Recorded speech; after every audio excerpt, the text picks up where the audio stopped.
Hello everyone. So last class में हमने SEBI delisting of equity shares regulations 2021 ये topic हमने स्टार्ट किया था and there we have discuss lot of things. अब ये नया लॉ आया in place of the old law जो कि 2009 का रेगुलेशंस था, उसकी जगह 2021 with effect from 10th of June 2021 वो सब मैंने बताया था। और मैंने बताया था ब्रॉडली जो डी लिस्टिंग होती है दो तरह की होती है, voluntary delisting and compulsory delisting. And in last class we were discussing about the voluntary delisting. और वॉलेंट्री डीलिस्टिंग में भी दो तरह के मैंने बताए थे। एक है delisting from some of the recognised stock exchange out of all the stock exchange where the security the company are listed. और जहां जहां सिक्योरिटी कंपनी की लिस्ट है उनमें से कुछ स्टॉक एक्सचेंज आप डीलिस्टिंग करा रहे हैं and you remain listed on at least one stock exchange having the nationwide trading terminal. ठीक है, ये हमने डिस्कस किया था रेगुलेशन 5। तो उस केस में एग्जिट अपॉर्चुनिटी देने की जरूरत नहीं है to the public shareholder because delisting कराने के बाद भी company will remain listed at least on one stock exchange having the nationwide trading terminal. तो लिक्विडिटी इफेक्ट हो नहीं रही पब्लिक शेयरहोल्डर की, that's why exit opportunity not required to be given to the public shareholders by the acquirer. लेकिन दूसरा case हमने voluntary delisting का पढ़ा था, is a voluntary delisting where company is going for delisting from all the stock exchange wherever it is listed. जहां भी आप listed है सब जगह से डीलिस्टिंग करा रहे हैं। इसका तो कंपनी लिस्टेड कंपनी से क्या बन जाएगी, अनलिस्टेड कंपनी। लिस्टेड कंपनी से क्या बन जाएगी, unlisted company. And that is govern by regulation 7। उस केस में उसके प्रोसीजर रेगुलेशन 8 to 12 हमने लास्ट का पढ़ा था और बताया था इस केस में क्योंकि आप लिस्टेड कंपनी से अनलिस्टेड कंपनी बन जाएंगी तो don't you think it is going to affect the liquidity position और liquidity rights of the public shareholder. That's why इस केस में it is mandatory on the part of the acquirer कि उसे public shareholder को exit opportunity देनी है and वो सब चीजें हम डिस्कस कर रहे थे लास्ट क्लास में। तो इन दिस केस तो जो रेगुलेशन 7 में जो केस दे रखा है, regulation 7 of SEBI delisting of equity share regulation 2021 is a delisting from all the stock exchange where the exit opportunity required to be given by the acquirer to the public shareholder. तो वो हम चीज discuss कर रहे थे, उसमें हमने regulation 7 discuss किया था एंड फिर रेगुलेशन 8 to 12 उसका जो प्रोसीजर कंपनी के पार्ट में पहले बताया था। एक्वायरर आपको एक इनिशियल पब्लिक अनाउंसमेंट करेगा जिसमें स्टॉक एक्सचेंज को इन्फॉर्म करेगा एंड सारे स्टॉक एक्सचेंज को जहां जैसा डीलिस्टिंग, साथ में कंपनी को इन्फॉर्म करेगा। फिर कंपनी के बोर्ड ऑफ डायरेक्टर्स का रेगुलेशन पास होगा, regulation 10 appointment of manager to the offer, regulation 9। Then regulation 10 में बोर्ड रेगुलेशन पास हुआ, रेगुलेशन 11 में शेयरहोल्डर का रेगुलेशन बाय पासिंग एसआर। उसमें एक इंपॉर्टेंट बात है कि एसआर की जो कंडीशन कंपनी जैक के साथ वो तो फुलफिल होनी है। साथ में ये भी ध्यान रखना है कि पब्लिक शेयरहोल्डर में जो फेवर में शेयरहोल्डर है वो आपके पब्लिक शेयरहोल्डर में जो अगेंस्ट है उनके कम से कम 2 गुना होना चाहिए। ये कंडीशन इंपॉर्टेंट, इस पे क्वेश्चन भी मैंने कराया था। एंड लास्ट में regulation number 12 in principle approval of the stock exchange, in principle approval of the stock exchange. तो यहां तक हमने लास्ट क्लास में डिस्कस किया था। अच्छा, इसी टॉपिक कॉन्टेक्स्ट में जब आपको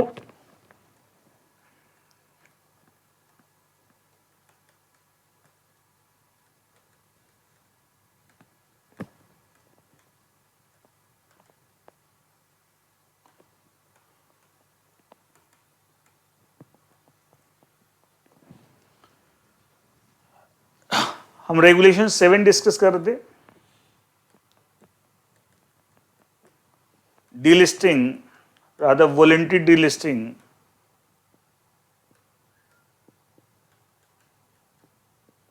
from all the stock exchanges जहां पे exit opportunity required to be given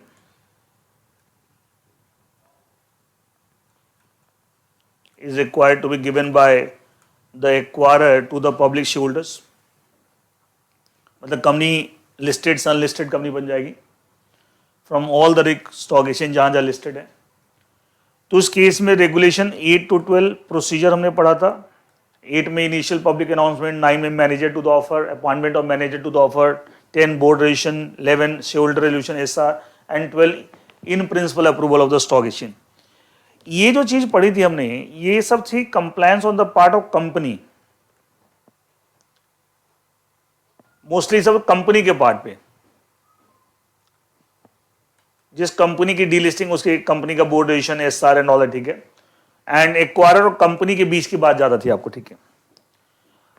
लेकिन जो एक्वायरर ने एग्जिट अपॉर्चुनिटी देनी है to the shareholders, public shareholders of this company, तो उसके बारे में अलग से प्रोविजंस एग्जिट अपॉर्चुनिटी के नाम से, provisions pertaining to exit opportunity, इस यही सेम टॉपिक चल रहा है। इसी में अब अलग से हम प्रोविजन पढ़ेंगे जहां पे देखिए provisions pertaining to exit opportunity. Exit opportunity कौन किसको दे रहा है? Acquirer to the public share holders of the company.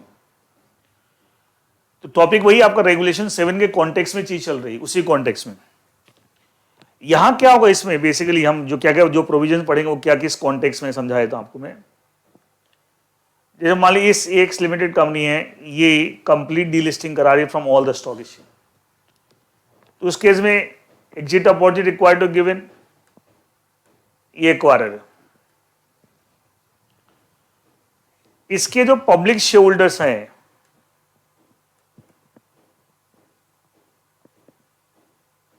acquirer is under obligation to give the exit opportunity to the public shareholders of this company। ये सुनो,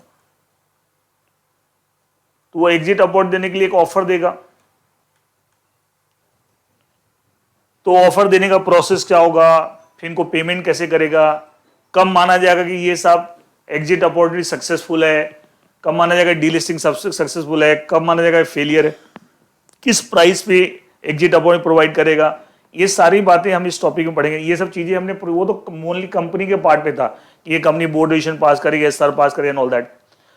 अब यहां जो टॉपिक है provisions pertaining to exit opportunity, यहां हम पढ़ेंगे acquirer और पब्लिक शेयर होल्डर के बीच में जो भी चीजें हो रही हैं, ये इसको ऑफर देगा, ठीक है, पेमेंट कैसे करेगा, उसके लिए एस्क्रो अकाउंट खोलेगा, ठीक है, एंड पहले कलेक्टिव ऑफर देगा इन the form of detail public announcement, फिर इंडिविजुअली सारे पब्लिक शेयर होल्डर को लेटर ऑफर भेजेगा। एंड एक चीज मैंने लास्ट क्लास में बताया था कि सब जो नए रेगुलेशंस आए इसमें काफी हद तक चीजें सिमिलर बना दिए, similar to SEBI take over code. जैसे सेबी टेक ओवर कोड में भी एक एक्वायरर होता है और टारगेट कंपनी के शेयर होल्डर को ओपन ऑफर देता है, उसका आपको ऑफर देता है कि आप अपने शेयर मुझे बेच सकते हैं। एग्जैक्टली उसी तरीके से एक्वायरर पब्लिक शेयर होल्डर को ऑफर दे रहा है other than promoter share holder कि आप अपने शेयर मुझे बेच सकते हैं, ठीक है। तो काफी हद तक प्रोविजन सिमिलर, एग्जैक्टली सेम नहीं, बट उसी लाइन से बना दिए हैं, ठीक है। तो ये जो टॉपिक हमारा जब प्रोविजंस पर्टेनिंग टू एग्जिट, सब कुछ इस कॉन्टेक्स्ट में एक्वायरर और पब्लिक शेयर होल्डर के बीच की ज्यादातर बातें हैं, and that is the topic. Ultimately चल वही रहा है रेगुलेशन 7 में, voluntary delisting from all the stock exchange where the exit opportunity required to be given. तो जब exit opportunity required to given, तो एग्जिट अपॉर्चुनिटी रिलेटेड जो डिटेल्ड प्रोविजन है in the context of exit opportunity, देखिए topic provisions pertaining to exit opportunity, वो हम discuss करने जा रहे हैं। तो इस टॉपिक में provisions pertaining to exit opportunity सबसे पहला है एस्क्रो अकाउंट। ये करके रेगुलेशन 14, 15, 16, 17 ऐसे करके हम सारे रेगुलेशन डिस्कस करेंगे। तो जो पहला जो है आपका, अब देखिए आप खुद सोच के देखिए, acquirer according to the requirement of regulation 7 of this regulation SEBI delisting और equity share regulation 2021, public share holder को ऑफर देगा एग्जिट अपॉर्चुनिटी का कि आप अपने शेयर, मतलब एग्जिट मतलब आप कंपनी से एग्जिट कर सकते हैं, अपने शेयर मुझे बेच सकते हैं, मैं परचेज करने के तैयार हूं। तो उस केस में जब पब्लिक शेयर होल्डर ये ऑफर को एक्सेप्ट कर लेंगे एग्जिट अपॉर्चुनिटी का, तो क्या एक्वायरर को उनके शेयर एक्वायर करने पड़ेंगे? अच्छा, उस केस में क्या उसे पेमेंट करनी पड़ेगी? तो लॉ बोलता है जो आपको पेमेंट करनी पड़ेगी उसके लिए आप पहले से प्रोविजन बनाओ, पहले से एक एस्क्रो अकाउंट बनाइए, उस एस्क्रो अकाउंट में पैसे पहले से जमा करा दे, सो दैट कल के दिन ऐसा ना हो कि आपने ऑफर दे दिया इनको एग्जिट अपॉर्चुनिटी का, इन्होंने ऑफर एक्सेप्ट कर लिया, अब जब इनके शेयर आपने एक्वायर किए पेमेंट करने के लिए आप बोलते हैं जी पैसे नहीं हमारे पास, don't you think it will be against the public share holders of this company. इसलिए उस पॉइंट वाला बोलता है कि आप ऑफर देने से पहले आप एक प्रोविजनिंग कर लीजिए कि सब अगर मेरा ऑफर एक्सेप्ट हो गया, पब्लिक शेयर होल्डर ने ऑफर एक्सेप्ट कर लिया एग्जिट अपॉर्चुनिटी का, तो मुझे उनके शेयर एक्वायर करने पड़ेंगे, मुझे पेमेंट करनी पड़ेगी। पेमेंट करने के लिए फंड्स, तो अलग से पहले से फंड्स का प्रोविजनिंग, उसके लिए एस्क्रो अकाउंट खुले। तो इसीलिए सबसे पहला टॉप प्रोविजन जो प्रोविजन है in the context of exit opportunity कि the acquirer has to open a escrow account, the acquirer has to open a escrow account. देखिए, तो पहला जो आपका provision in the context of exit opportunity that is the escrow account.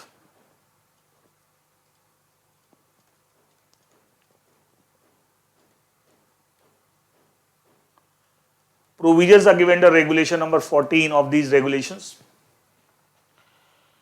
देखिए यहां दे रखा है, जो हमने रेगुलेशन 11 में जो पढ़ा था कि जो शेयर होल्डर का एसआर पास होगा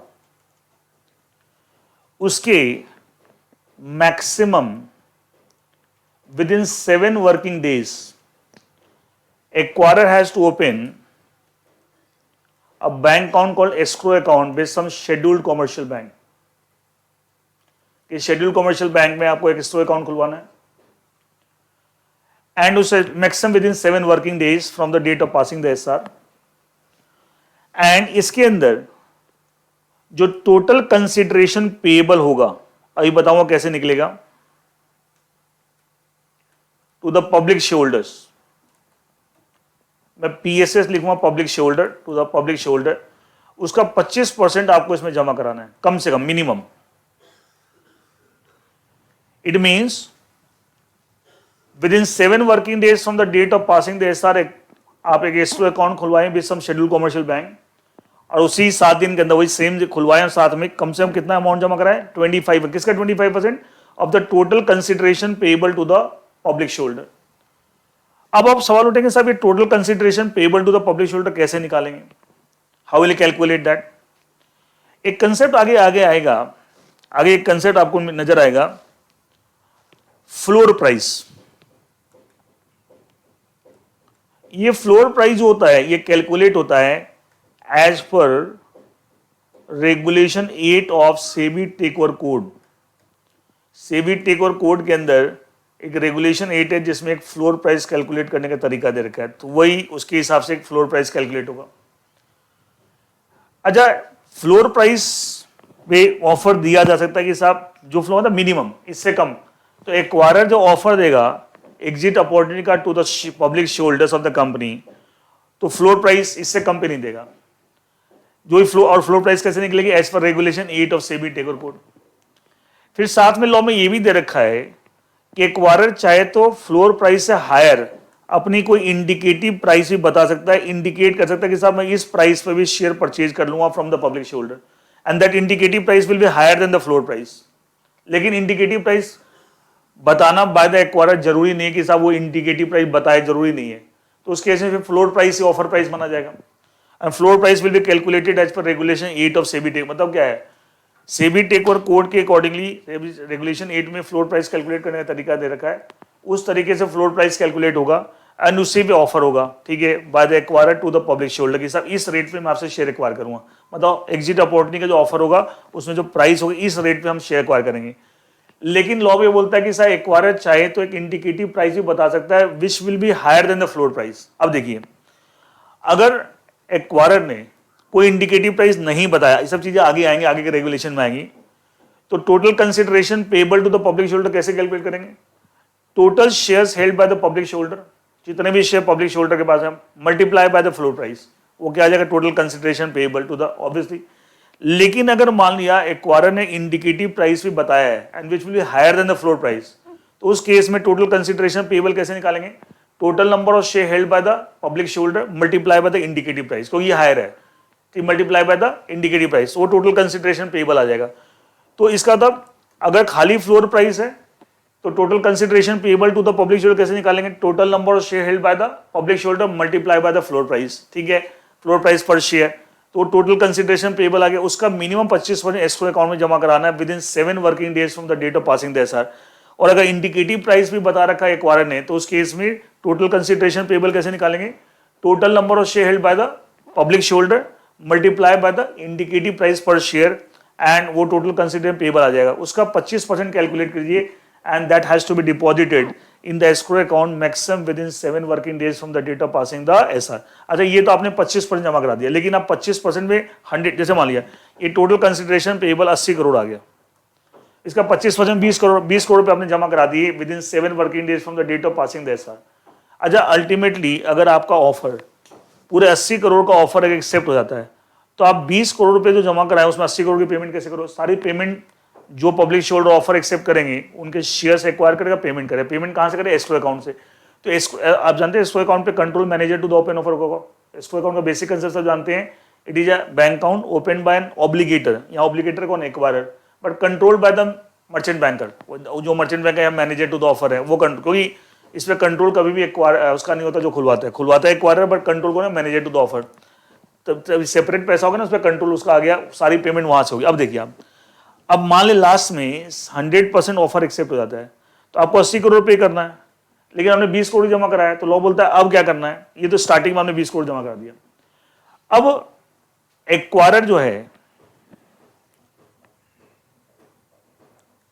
मान लीजिए कंपनी है, ये एक्वायरर है ए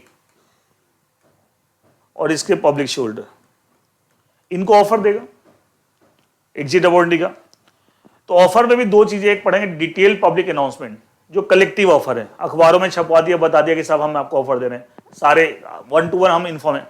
और फिर बाद में एक हर एक को एक 1 by 1 भी इन्फॉर्म करेंगे by sending the letter offer, by sending the letter offer. ऐसे ही सेबी टेकओवर कोड में भी है। तो पहले कलेक्टिव ऑफर होगी इन the form of detail public announcement, जो अखबारों में छपेगा, और फिर एक एक पब्लिक शेयरहोल्डर को इंडिविजुअली भी लेटर जाएगा, लेटर ऑफर।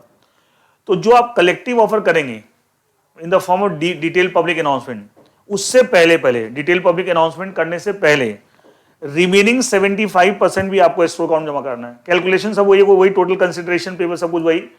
इनिशियली आप सबसे पहले क्या कीजिए, within 7 working days from the date of passing the SR, escrow account खुलवाइए। कहां पे? With the schedule commercial bank. उसमें कम से कम 25% जमा करें, किसका? Total consideration payable. Total consideration payable कैसे निकालना है? Total number of share held by the public shareholder multiply by the floor price, अगर इंडिकेटिव प्राइस नहीं है। अगर इंडिकेटिव प्राइस अगर एक्वायरर ने बता रखा है तो वो उससे मल्टीप्लाई करेंगे एंड वो आएगा उसका 25%। ये तो जमा करना within 7 working days from the date of passing SR. Remaining 75% कब जमा कराना है? Before making the detailed public announce, मतलब before making the collective offer, offer करने से पहले रिमेनिंग 75% भी आपको जमा करा दें इन द एस्क्रो अकाउंट। कैलकुलेशन का तरीका सब कुछ वैसे होगा, किसका 75, इसका टोटल कंसिडरेशन पेबल, सब कुछ सेम है, ठीक है। अब देखिए आपने ये 100% जमा करा दिया इसके हिसाब से।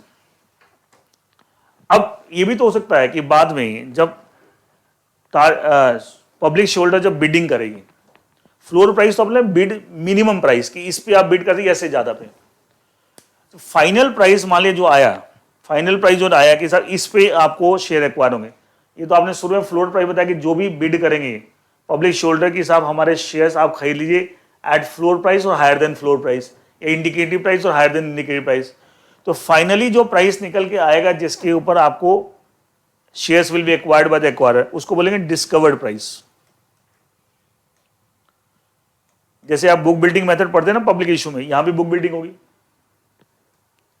जैसे पब्लिक इशू में आप बुक बिल्डिंग मेथड पढ़ते हैं तो बुक बिल्डिंग पब्लिक इशू में उल्टा होता है। पब्लिक इशू वहां उसको बुक बिल्डिंग बोलते हैं। अच्छा, वहां शेयर इशू करके लिस्टिंग कराने बुक बिल्डिंग, यहां ऑलरेडी जो शेयर इशू करें उसको हम परचेज बैक करके डी लिस्टिंग है, इसको रिवर्स बुक बिल्डिंग बोलते हैं। Normally book building is for issue in the context of public issue and all that, share issue करें लिस्टिंग कराएंगे। यहाँ ऑलरेडी जो शेयर इशू उसको परचेज बैक कर रहे हैं और डी लिस्टिंग कर रहे हैं, इसे इसको रिवर्स बुक बिल्डिंग बोलते हैं। तो मान लिया एक्वायरर ने फ्लोर प्राइस बताया और या साथ में इंडिकेटिव प्राइस भी है जो कि फ्लोर प्राइस ज्यादा होगा। अब आपको पब्लिक शेयरहोल्डर बोला जाएगा बिडिंग कीजिए, तो बिडिंग जो होगी आपको फ्लोर प्राइस से कम पे तो नहीं होगी, उतनी या उससे ज्यादा पे होगी, ठीक है। लेकिन फाइनली किस रेट पे जो शेयर, वो बताऊं कैसे कैलकुलेशन होगी, किस रेट पे जो फाइनली आपको शेयर्स एक्वायर होंगे bye the acquirer of that price equal discovered price. अच्छा, अगर ये डिस्कवर्ड प्राइस फ्लोर प्राइस या इंडिकेटेड प्राइस से ज्यादा है तो आपने पहले जो टोटल कंसिडरेशन पेबल निकाला था किसके हिसाब से निकाला था? अकॉर्डिंग टू फ्लोर प्राइस और इंडिकेटिव प्राइस, उसका 25% पहले जमा कराया था, फिर 75% जमा कराया था। लेकिन डिस्कवर्ड प्राइस अगर उससे ज्यादा है, जो फ्लोर प्राइस है उससे भी ज्यादा है, उस मतलब उस रेट पे शेयर एक्वायर किए जाएंगे, तो क्या एस्क्रो अकाउंट का अमाउंट शॉर्ट हो जाएगा? तो लॉ बोलता है अब जितना मान लीजिए से आपने शुरू में 80 करोड़ कैलकुलेट किया था, उसमें से टोटल कंसिडरेशन पेबल उसका 20 करोड़ 25% पहले जमा करा दिया within 7 days of the date of passing SR. फिर 60 करोड़ आपने जमा करा दिया before making the detail public announcement, clear. लेकिन फाइनली जो डिस्कवर्ड प्राइस निकल के आया उसके हिसाब से आपने कैलकुलेट करके देखा कि साहब टोटल कंसिडरेशन पेबल मेरा 85 करोड़ है, इसका क्या 5 करोड़ शॉर्ट है? आपने देखा कि total consider payable discovered price के हिसाब से मेरा 85 करोड़ है, क्या इसका मतलब आपका 5 करोड़ शॉर्ट है? तो वो भी आपको अब जमा कराना, वो भी 5 करोड़ रुपए भी आपको जमा कराना है। कब जमा कराना है? जब आप इस चीज की अनाउंसमेंट करेंगे, इसी की अनाउंसमेंट करेंगे साहब हमने आपको रेगुलेशन 17 में इसकी अनाउंसमेंट करेंगे, डिस्कवर्ड प्राइस ये है और डिस्कवर्ड प्राइस को हमने एक्सेप्ट कर लिया एक्वायरर ने कि इस रेट पर शेयर एक्वायर करेगा, एंड साथ में उतना अमाउंट और जमा कराएगा इन the escrow account, so that escrow account में पूरी पेमेंट कम पैसा आ जाए एंड वहां से सबको पेमेंट होगी जिनके भी शेयर्स एक्वायर किए जाएंगे। तो दीज आर द प्रोविजन। अब रिगार्डिंग द एस्क्रो अकाउंट कैसे कैसे इसमें जमा होंगे पैसे। अच्छा, एस्क्रो अकाउंट में कैश जमा करा सकते हैं और it can be bank guarantee also in favour of the manager to the offer. मतलब एक्वायरर बैंक गारंटी किसी बैंक से गारंटी दिलवा रहा है इन फेवर मैनेजर ऑफर, और it can be combination of both, it can be only cash, it can be only bank guarantee by the acquirer in favour of manager offer, और it can be both, कैसे भी हो सकता है। ये तो था कि साहब एस्क्रो अकाउंट में कैसे कैसे पैसे जमा कराते हैं क्या, और सारी चीज़ आपको ठीक है क्या क्या स्टेजेस हैं। अच्छा मान लिया डीलिस्टिंग ऑफर, अच्छा ये हमने पूरी तैयारी कर ली, अगर डीलिस्टिंग का ऑफर सक्सेसफुल रहा और एग्जिट अपॉर्ट, तो क्या हुआ, यहां से सारे पब्लिक शेयर होल्डर को पेमेंट की जाएगी। लेकिन किसी कारण से अगर डीलिस्टिंग ऑफर फेलियर हो गया, तो क्या ये एस्क्रो अकाउंट को कोई यूज नहीं। तो लॉ बोलता है जैसे इस बात की पब्लिक अनाउंसमेंट होगी सब डीलिस्टिंग ऑफर फ्लॉप हो गया, फेल हो गया, उसके इमीडिएटली 99% एस्क्रो अकाउंट में जितना पैसा 99% पैसा इमीडिएटली एक्वायरर को वापस कर दी जाएंगे बाय द मैनेजर। पता है कंट्रोल कौन करता है, मैनेजर ऑफर। जो रिमेनिंग 1% है, अच्छा एक्वायरर के बाद जिन शेयर होल्डर के शेयर आ गए थे, मान लिया डीलिस्टिंग ऑफर फ्लॉप हो गया, इसका तो लेकिन हो सकता है कुछ लोगों ने अपने शेयर ऑलरेडी ट्रांसफर कर दिए पब्लिक शेयर होल्डर ने टू द एक्वायरर, तो ऑब्वियसली वो तो एक्वायरर को डीलिस्टिंग ही पूरा प्रोसेस ही फेल हो गया, तो वो शेयर रिटर्न करेगा कौन, acquirer to the public share holder. तो जब वो रिटर्न कर दे या उनके डीमेट अकाउंट के अंदर कुछ शेयर्स में लियन क्रिएट हो गया था एंड वो लियन को रिवोक कर दे, डीमेट अकाउंट में लियन क्रिएट हो गया साहब, वो शेयर वो यूज नहीं कर सकते, वो एक्वायरर लेगा, लेकिन वो लियन को रिवोक कर दे, मतलब फ्री हो गए शेयर। तो जब वो लियन को रिवोक कर दे या शेयर रिटर्न कर दे फिजिकल शेयर, तब जाके रिमेनिंग 1% पैसा भी उसको मिल जाएगा from the escrow account by the manager to the offer, manager उसको रिलीज कर देगा। ये चीजें कब है, जब आपको अगर डीलिस्टिंग ऑफर फ्लॉप हो जाए, फेल हो जाए, तो उस केस में इस तरह की आपको दो इमीडिएटली जैसे इस बात की पब्लिक अनाउंसमेंट होगी फ्लॉप हो गया 99% पैसा वापस, और फिर आपको 1% कब, जब आपको शेयर आप वापस कर देंगे पब्लिक शेयर होल्डर जिनके भी शेयर आपके आ गए, या जिन पब्लिक शेयर होल्डर के डीमेट अकाउंट के शेयर्स पे आपने लियन क्रिएट करवा दिया था, वो लियन को रिवोक करवा दीजिए, एंड उस केस में आपको 1% पैसा भी रिलीज हो जाएगा फ्रॉम द एस्क्रो अकाउंट। तो ये आपके पूरे प्रोविजन थे आपको रिगार्डिंग द एस्क्रो अकाउंट, ठीक है। एंड ये मैंने आपको सब कुछ कंप्लीट कर दिया, एक एक पॉइंट सबको समझा दिया, ठीक है, regarding the escrow account. Now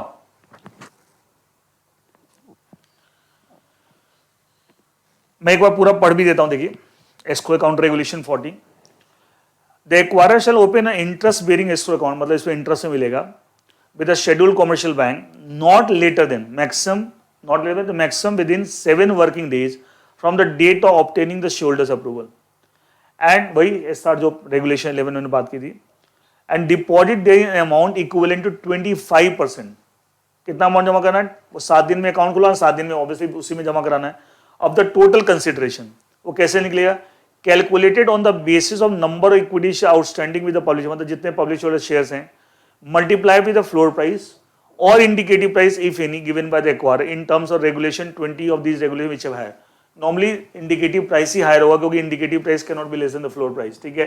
तो अगर इंडिकेटिव प्राइस उससे मल्टीप्लाई करेंगे number of shares held by public share holder, और अगर इंडिकेटिव प्राइस नहीं बताया एक्वायर ने एज पर, क्योंकि इंडिकेटिव प्राइस बताना कोई मैंडेटरी नहीं है, तो उस केस में इंडिकेटिव प्राइस में एक इंडिकेशन दे दिया कि मैं इस रेट पे शेयर ले लूंगा, ठीक है, एंड लॉ बोलता है लेकिन वो indicative price will always be higher than the floor price. और फ्लोर प्राइस कैसे कैलकुलेट होगा, as per regulation 8 of SEBI takeover code.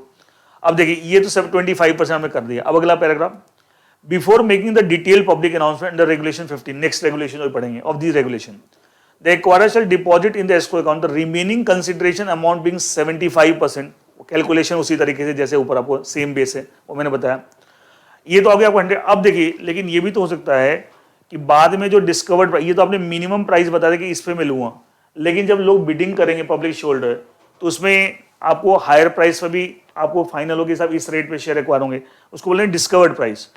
देखिए नेक्स्ट लिखा on determination of discovered price, जिसपे एक्चुअली शेयर परचेज करेगा acquirer from the public share holder, and the making of the public announcement under regulation 17 of this accepting the discover, मतलब discovered price निकल गया और इस बात की पब्लिक अनाउंसमेंट भी होगी कि साहब उसने डिस्कवर्ड प्राइस को एक्सेप्ट कर लिया। कोई डिस्कवर्ड प्राइस को उस केस में रिजेक्ट भी कर सकता है, और कौन से केस में रिजेक्ट कर सकता है, सब चीजें आगे आएंगी। तो आपको एक बार डिस्कवर्ड प्राइस कैलकुलेट हो गया और इस बात की पब्लिक अनाउंसमेंट एक्वायर ने कर दी through the manager to the offer कि सब मैंने डिस्कवर्ड प्राइस एक्सेप्ट कर लिया, मैं इस रेट पे शेयर एक्वायर करूंगा। The acquire shall forthwith immediately deposit in the escrow account such additional sum as may be sufficient to make up the entire sum due and payable as consideration in respect to equity share outstanding। वही मैंने बताया, अगर मान लिया अब discovered price के हिसाब से कैलकुलेशन टोटल कंसिडर 85 करोड़ आ रही है, तो 80 पहले जमा कर 5 करोड़ जमा करा दी इमीडिएटली, जैसे आपने इस बात का पब्लिक अनाउंसमेंट किया कि I am accepting the discovered price. The escrow account shall consist of either the cash deposited with scheduled commercial bank or a bank guarantee in favor of manager offer or combination. बताया था किस तरीके से escrow account में आप जरूरी नहीं कि पूरा कैश हो, it can be cash, it can be bank guarantee in favor of manager to offer or it can be both. In case of failure of the delisting offer, अच्छा अगर successful है तो escrow account से पैसा use होगा for payment to the public shareholder. अगर fail हो जाए, in case of failure of the delisting offer, 99% of the amount lying in the escrow account shall be released to the acquirer within 1 working day from the date of public announcement failure. मतलब जिस दिन इस बात का public announcement होगा कि साहब हमारा डीलिस्टिंग ऑफर फेल हो गया है, उसके एक दिन के अंदर आपको 99% पैसा मैनेजर उसको रिलीज कर देगा, manager to offer. The remaining 1% lying in the escrow account shall be release post return. Post means after return of the share to the public holder और after confirmation of revocation of lien marked on the share. अच्छा demat form में अगर electronic form में जिन public holder share हैं तो उनके demat account में share पे लियन मार्क हो जाता है कि साहब ये शेयर फिलहाल नहीं बेच सकते एंड इसका एक्विजिशन एक्वायर करेगा. लेकिन जब डीलिस्टिंग ऑफर फेल हो गया तो उस केस में क्या वो लियन मार्क जो रिवोक होगा, तो जैसे इस बात की कंफर्मेशन होगी साहब वो लियन मार्क जो रिवोक हो गया है या फिजिकल शेयर रिटर्न कर दिए, then by the confirmation of the revocation lien marked on the share by the manager as per, तो जैसे ही मतलब बेसिकली पब्लिक शेयर के शेयर या तो वापस मिल गए या उनके शेयर डीमेट अकाउंट फ्री हो गए, लियन हट गया, तो उस केस में रिमेनिंग 1% भी आपको जो एस्क्रो अकाउंट में that will release by the manager to the offer to the acquirer. तो ये पूरा मैंने समझा दिया था डिटेल में और उस चीज को मैंने रीड आउट भी कर दिया. नाउ ये तो इसने प्रोविजनिंग कर ली एक्वायरर ने कि साहब मुझे पेमेंट कैसे कैसे करनी है, उसके लिए पूरा एस्क्रो अकाउंट तैयार कर दिया, पूरे डिटेल मैंने प्रोविजन बता दिया. अब देखिए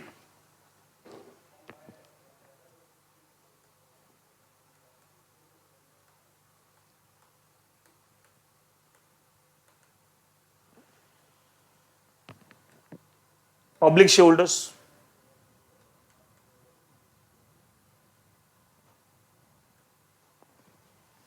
एक्वायरर, पब्लिक शेयरहोल्डर. देखिए ये इन दिस केस अब एक्वायरर इस पब्लिक शेयरहोल्डर ऑफर देगा. अभी तक तो डायरेक्ट ऑफर बोलते ना एग्जिट अपॉर्चुनिटी रिक्वायर्ड, बट अभी तक वो सब प्रोविजन पड़े कैसे देगा एग्जिट अपॉर्चुनिटी, कैसे ऑफर देगा. Offer of exit opportunity, offer किस बात का, एग्जिट अपॉर्चुनिटी के लिए कि मैं आपको ऑफर देता हूं आप एग्जिट कर सकते हैं इस कंपनी. कैसे, by selling your shares to me, आप अपने शेयर मुझे सेल कर सकते हैं, आई विल परचेज दैट. ठीक है, तो पहले एक्वायरर जो ऑफर देगा इन द फॉर्म ऑफ रेगुलेशन 15 बोलता है in the form of detailed public announcement.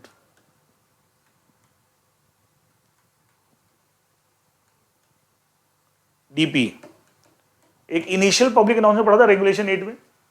अच्छा उसमें एक्वायरर ने स्टॉक एक्सचेंज को इन्फॉर्म किया था और कंपनी को इन्फॉर्म किया था, इनिशियल पब्लिक अनाउंसमेंट याद है, रेगुलेशन 8 लास्ट क्लास में पढ़ा था. यहां पे एक्वायरर डिटेल पब्लिक अनाउंसमेंट में पब्लिक शेयरहोल्डर को डिटेल में अपने ऑफर बता रहा है कि साहब मैं किस टर्म्स एंड कंडीशन पे आपसे शेयर एक्वायर करने के लिए तैयार हूं और आप उस ऑफर को एक्सेप्ट करके कंपनी एग्जिट कर सकते हैं, अपने शेयर मुझे बेच दीजिए, आप एग्जिट कर दें तो एग्जिट अपॉर्चुनिटी होगी, you can exit the company. तो company is going to be unlisted, list को कंप्लीट डीलिस्टिंग, सारे स्टॉक एक्सचेंज अब डीलिस्टिंग करा रहे हैं, तो उसको बोलते हैं डिटेल पब्लिक अनाउंसमेंट.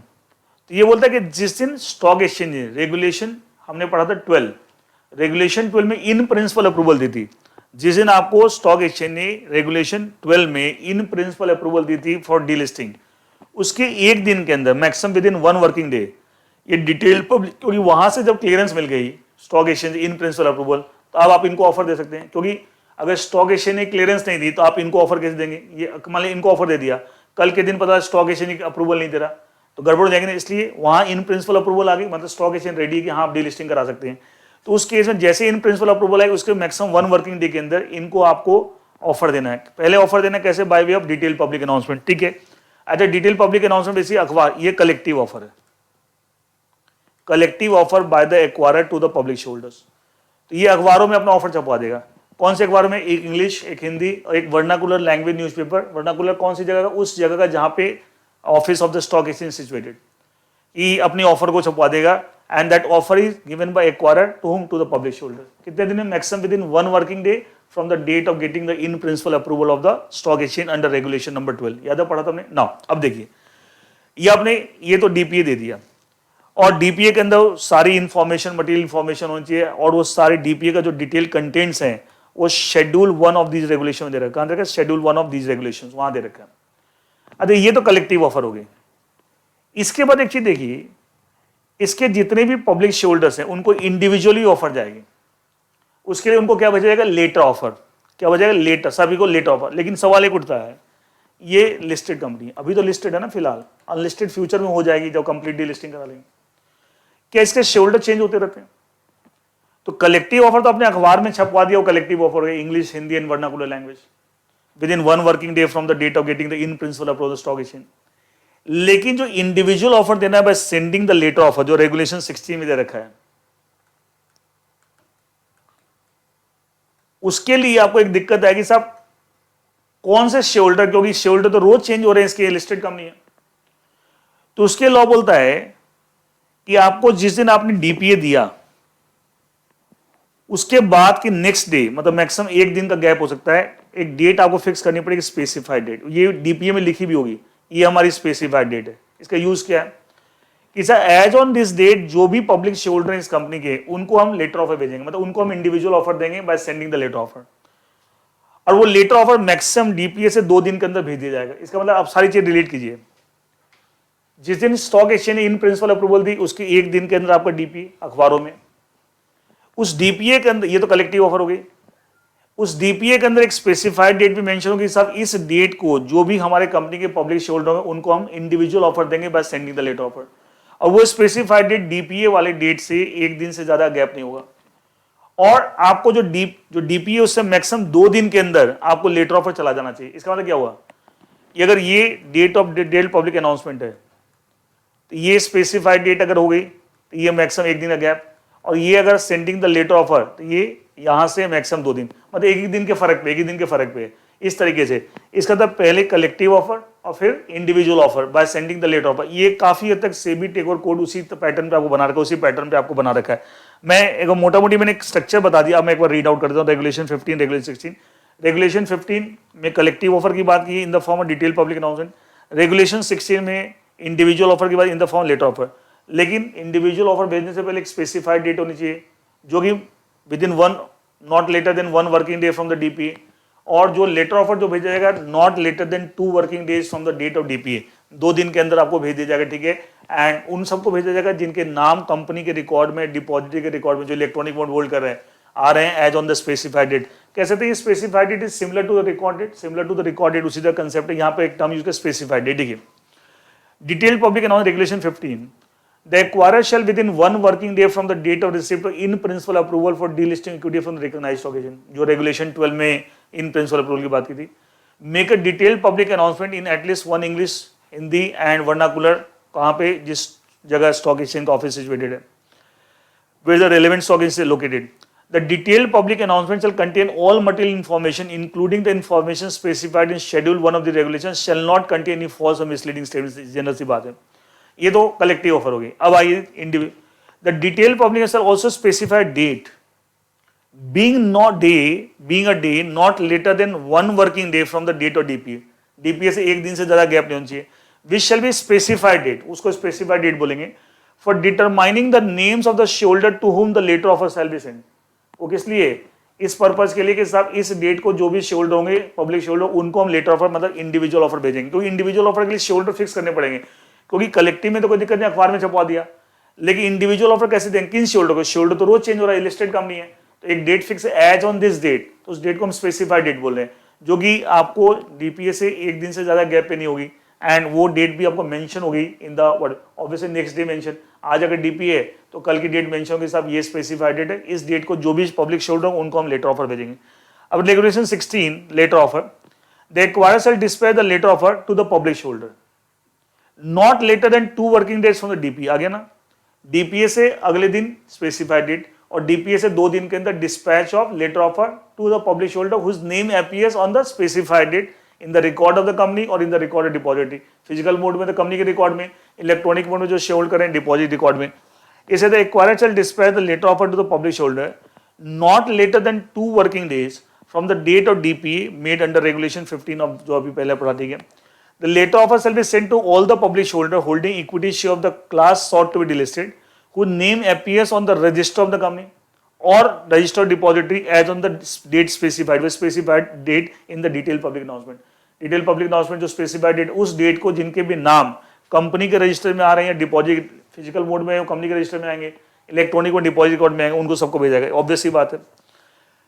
ये बोला a copy of the letter of sale also made available on the website of the company and also on the website of manager to the offer for the benefit of public shareholder। मतलब individually तो भेजा जाएगा, उसका company की website पे, manager to the offer जो merchant bank है उसकी वेबसाइट उन पे भी प्लेस होगा, सो दैट उसके थ्रू भी पब्लिक शेयर होल्डर को इसकी जानकारी मिल सके। The letter offer shall contain all the disclosure made in the DPA.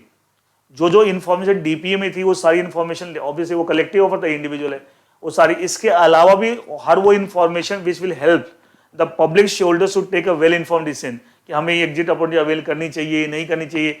उनको वेल इन्फॉर्म्ड डिसीजन लेने के लिए जो इन्फॉर्मेशन चाहिए वो सारी चीजें आपको लेटर ऑफर में देखिए लिखा। The letter offer shall contain all the disclosure made in the DPA. DPA में डिटेल पब्लिक नॉलेज जो चीज यहां भी होगी, and such other disclosure as may be necessary for the shareholders public shareholder to take a informed decision, to take a well informed decision. Common sense की बात है, ठीक है। Now coming to bidding mechanism. अब आपने क्या किया, provisioning कर ली, एस्क्रो अकाउंट पैसा इकट्ठा कर दिया, ऑफर दे दिया, कलेक्टिव ऑफर भी दे दिया, इंडिविजुअल ऑफर भी दे दिया। अब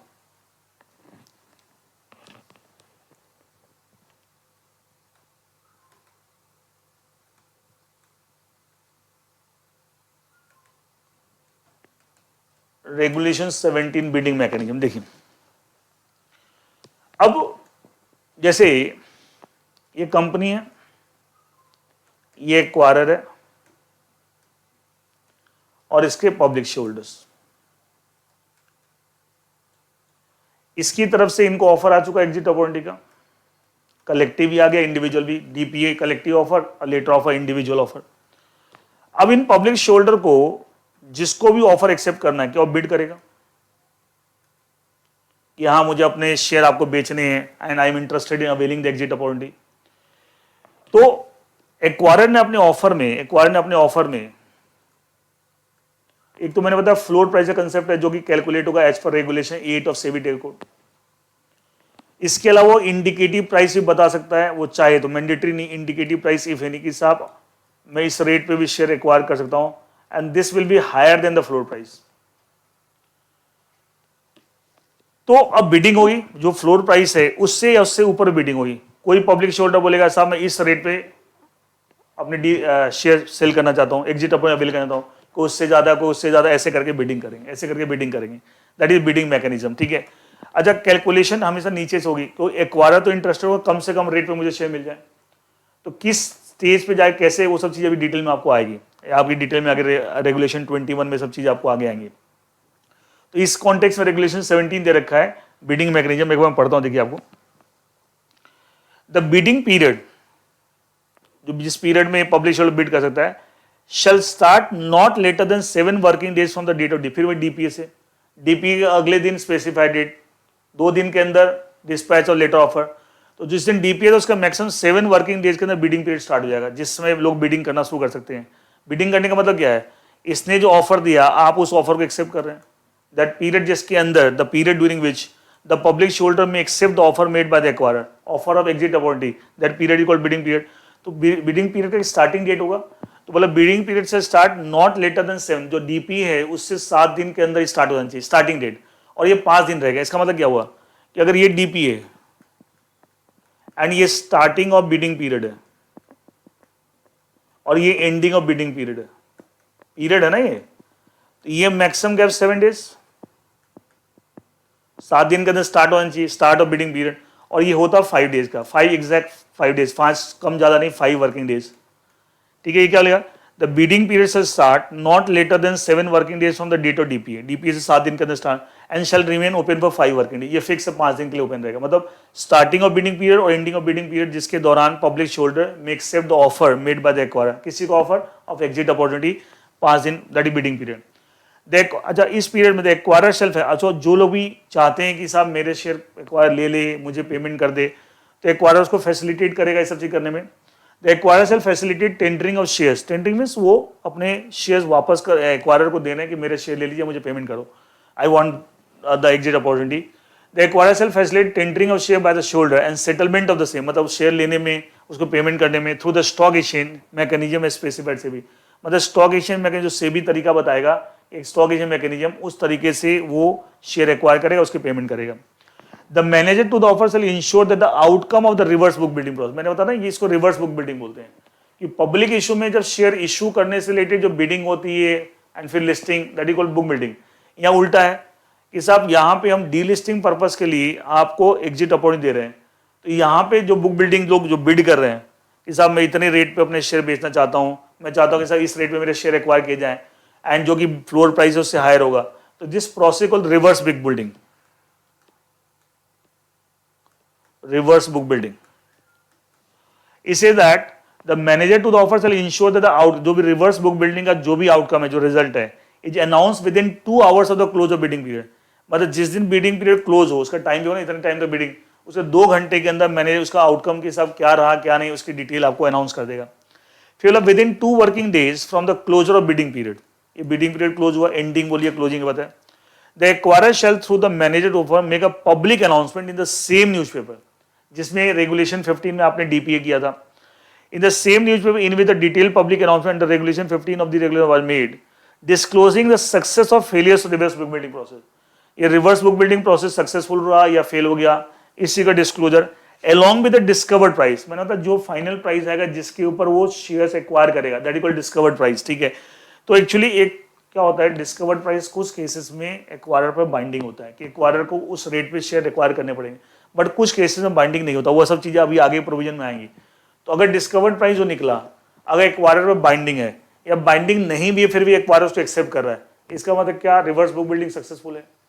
लेकिन मान लिया जो डिस्कवर्ड प्राइस निकला and it not binding on the acquirer, और एक्वायरर उसको रिजेक्ट कर रहा है कि साहब मैं तो ये एक्सेप्ट नहीं करता, मैं इस रेट पे शेयर एक्वायर नहीं करूंगा, क्या उस केस में रिवर्स बुक बिल्डिंग फेल हो गया।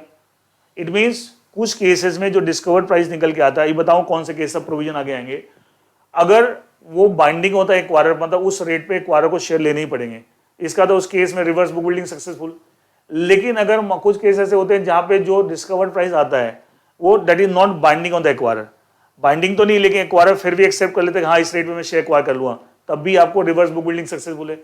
लेकिन ऐसा केस जहां पे डिस्कवर्ड प्राइस है not binding on the acquirer और एक्वायरर उसको रिजेक्ट भी कर रहा है, एक्वायरर बोलता है मैं इस रेट पे शेयर एक्वायर नहीं करूंगा, क्या कह सकते हैं उसमें reverse book building has failed. तो वही बात देखिए क्या बोल रहा है,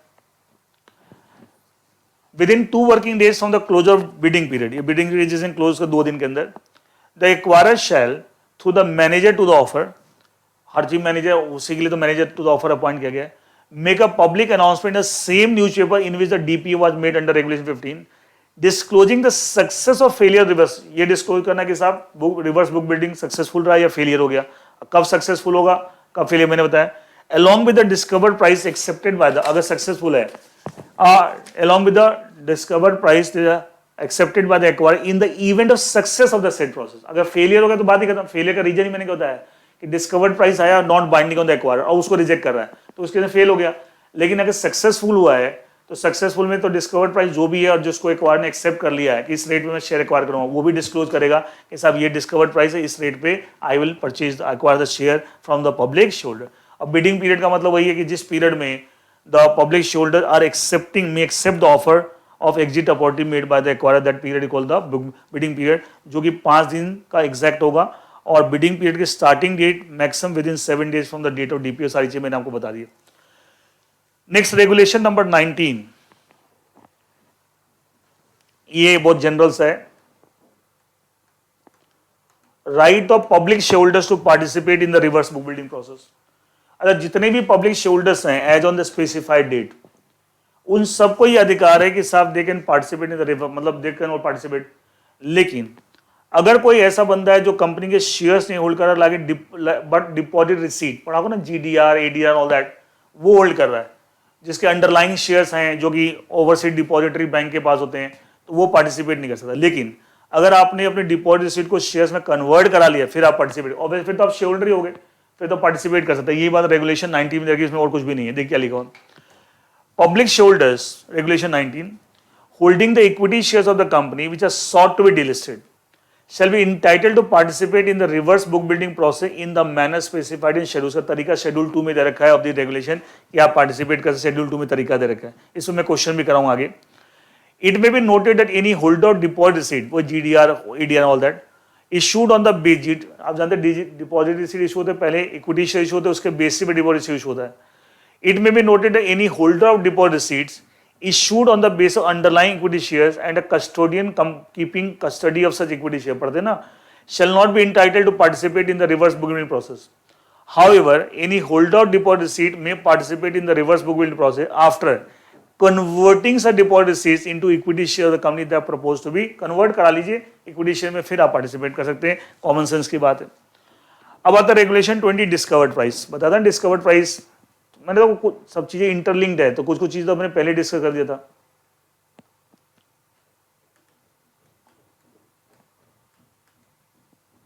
डिस्कवर्ड प्राइस वो प्राइस है जिसके ऊपर आपको जो प्राइस कैलकुलेट, जब रिवर्स बुक बिल्डिंग प्रोसेस होगी उसमें जो फाइनल प्राइस निकल के आएगा इस रेट पे acquirer will acquire and that rate is called discovered price. देखिए, लेकिन पहले की पता था एक फ्लोर प्राइस कैलकुलेट होता है as per regulation 8 of SEBI टेकोर. इसका रेगुलेशन नहीं, ध्यान रखना, सेबी टेकोर कोड का. वहां तरीका रहेगा फ्लोर प्राइस निकालने का, वो आपके ऑफर में मेंशन होगा. इसके अलावा मैंने बताया इंडिकेटिव प्राइस एक्वायरर बताना चाहे बता सकता है कि साहब मैं इस प्राइस पर भी शेयर एक्वायर करता हूँ, ऑल दो फ्लोर प्राइस ये है एंड इफ एनी, जरूरी नहीं है, and this will be higher than the floor price. Indicative price में फ्लोर प्राइस से ज्यादा होगा, कम नहीं होगा. लेकिन ये बताना कोई जरूरी नहीं है, एक्वायरर बताना चाहे बता सकता है कि साहब मैं इस रेट पे, जैसे मान लिया floor price 90 rupees per share है, एक्वायरर बोल सकता है साहब मैं 95 रुपीज पर भी एक्वायर कर लूंगा, तो ये क्या इंडिकेटिव प्राइस हो गया. ठीक है, बट अगेन एक्वायरर के ऊपर कोई ऑब्लिगेशन नहीं है to disclose the indicative price, not necessary. अच्छा, बिडिंग होगी रिवर्स बुक बिल्डिंग में, और फाइनली जिस रेट पे, बताऊंगा कौन रेट कैसे आता है, तो जिस रेट पे share acquire that is called discovered price. देखिए क्या लिखा, regulation 20 after fixation of the floor price as per regulation 8 of SEBI takeover regulations, the discovered price will be determined through the reverse book building process. वही in the manner specified in schedule 2 of the, अब schedule 2 में वो एक question कराऊंगा तो आपको clarity आ जाएगी. And the manager to the offer shall disclose the same in the detail public announcement the letter. मतलब बेसिकली ये सब चीजें कि सब इस तरीके से हम डिस्कवर्ड प्राइस निकालेंगे, अभी निकल नहीं गया, निकलेगा तो बाद में. डीपीओ लेटर ऑफर तो पहले हो चुका है, तो डीपीओ लेटर ऑफर में, कलेक्टिव ऑफर इंडिविजुअल ऑफर में बात लिखी जाएगी कि सब रिवर्स बिग बिल्डिंग होगी, उसमें बिडिंग होगी as per schedule 2 of this in the manner given the schedule 2, उसके हिसाब से जो प्राइस निकल के आएगा एंड वो आपको क्या होगा, डिस्कवर्ड प्राइस होगा. The acquirer shall have the option to provide an indicative price in respect of delisting offer which shall be higher than the floor price so calculated. एक ऑप्शन है कि आप इंडिकेटिव प्राइस भी दे सकते हैं, but वो हमेशा फ्लोर, लेकिन जरूरी नहीं कि एक्वायरर इंडिकेटिव बताए.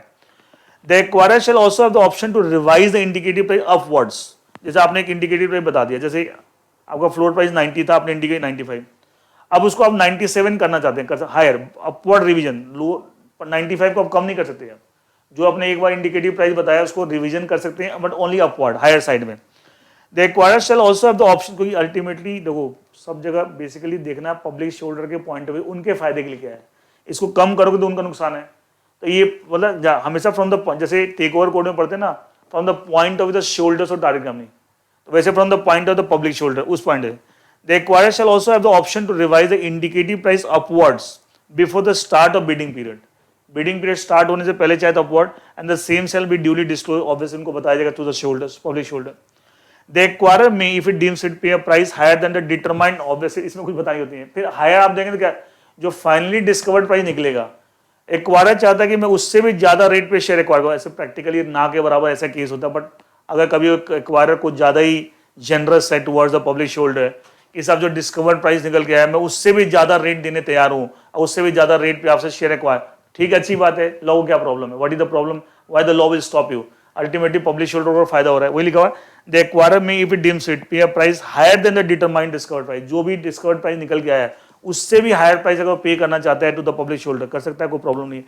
तो ये सारी तरह की प्राइसिंग की बात रेगुलेशन 20 में दे रखी, मैं पहले ही सब चीज मैंने डिस्कस कर दी थी. Now coming to regulation number 21.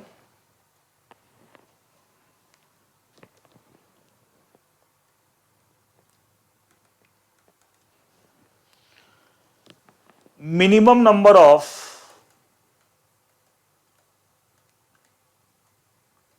equity shares to be acquired.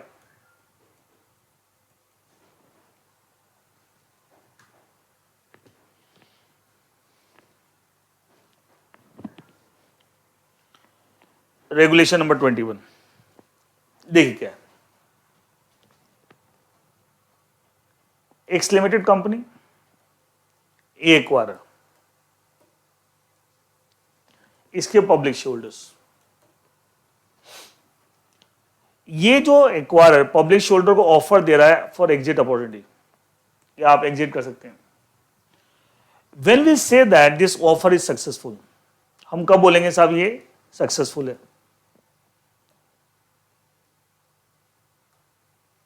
ध्यान सुनिएगा, एक्वायरर के पास पहले से जितने शेयर्स कंपनी के हैं प्लस जो ऑफर इसने पब्लिक शेयर होल्डर दिया उसमें उस परसुएंट टू दैट ऑफर जितने पब्लिक शेयर होल्डर ऑफर को एक्सेप्ट करें, एक्सेप्ट करने का मतलब क्या है? They are ready to sell their shares to the acquirer. दोनों मिला के एक्वायरर के बाद मतलब जितने ऑलरेडी हैं प्लस जितने का ऑफर एक्सेप्ट हो रहा है by the public share holder, सब मिला के इसकी शेयर होल्डिंग इस कंपनी में कम से कम 90% होनी चाहिए। मान लीजिए पहले से इसके पास लेट से 65% शेयर है, इसका कम से कम और 25% का ऑफर एक्सेप्ट होना चाहिए।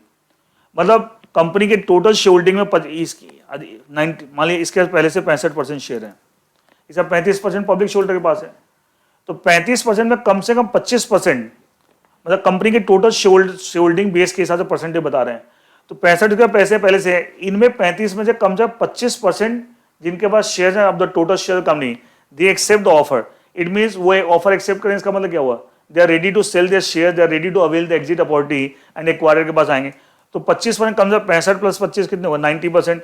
तब जाके हम बोलेंगे इसका ऑफर सक्सेसफुल है। लेकिन अगर मान लिया जितने शेयर्स के पास हैं और जितने का ऑफर एक्सेप्ट कर रहे हैं पब्लिक शेयर होल्डर, वो दोनों मिला के अगर ये 90% लेवल पर नहीं आ रहा तो हम बोलेंगे ऑफर फेल हो गया है एंड आपको ऑफर फेल हो गया, एग्जिट अपॉर्चुनिटी का ऑफर फेल हो गया, कोई डीलिस्टिंग नहीं होगी। कोई delisting is subject to this exit opportunity, लेकिन एग्जिट अपॉर्चुनिटी का ऑफर ही अगर फेल हो गया तो क्या डीलिस्टिंग भी फ्लॉप हो जाएगा?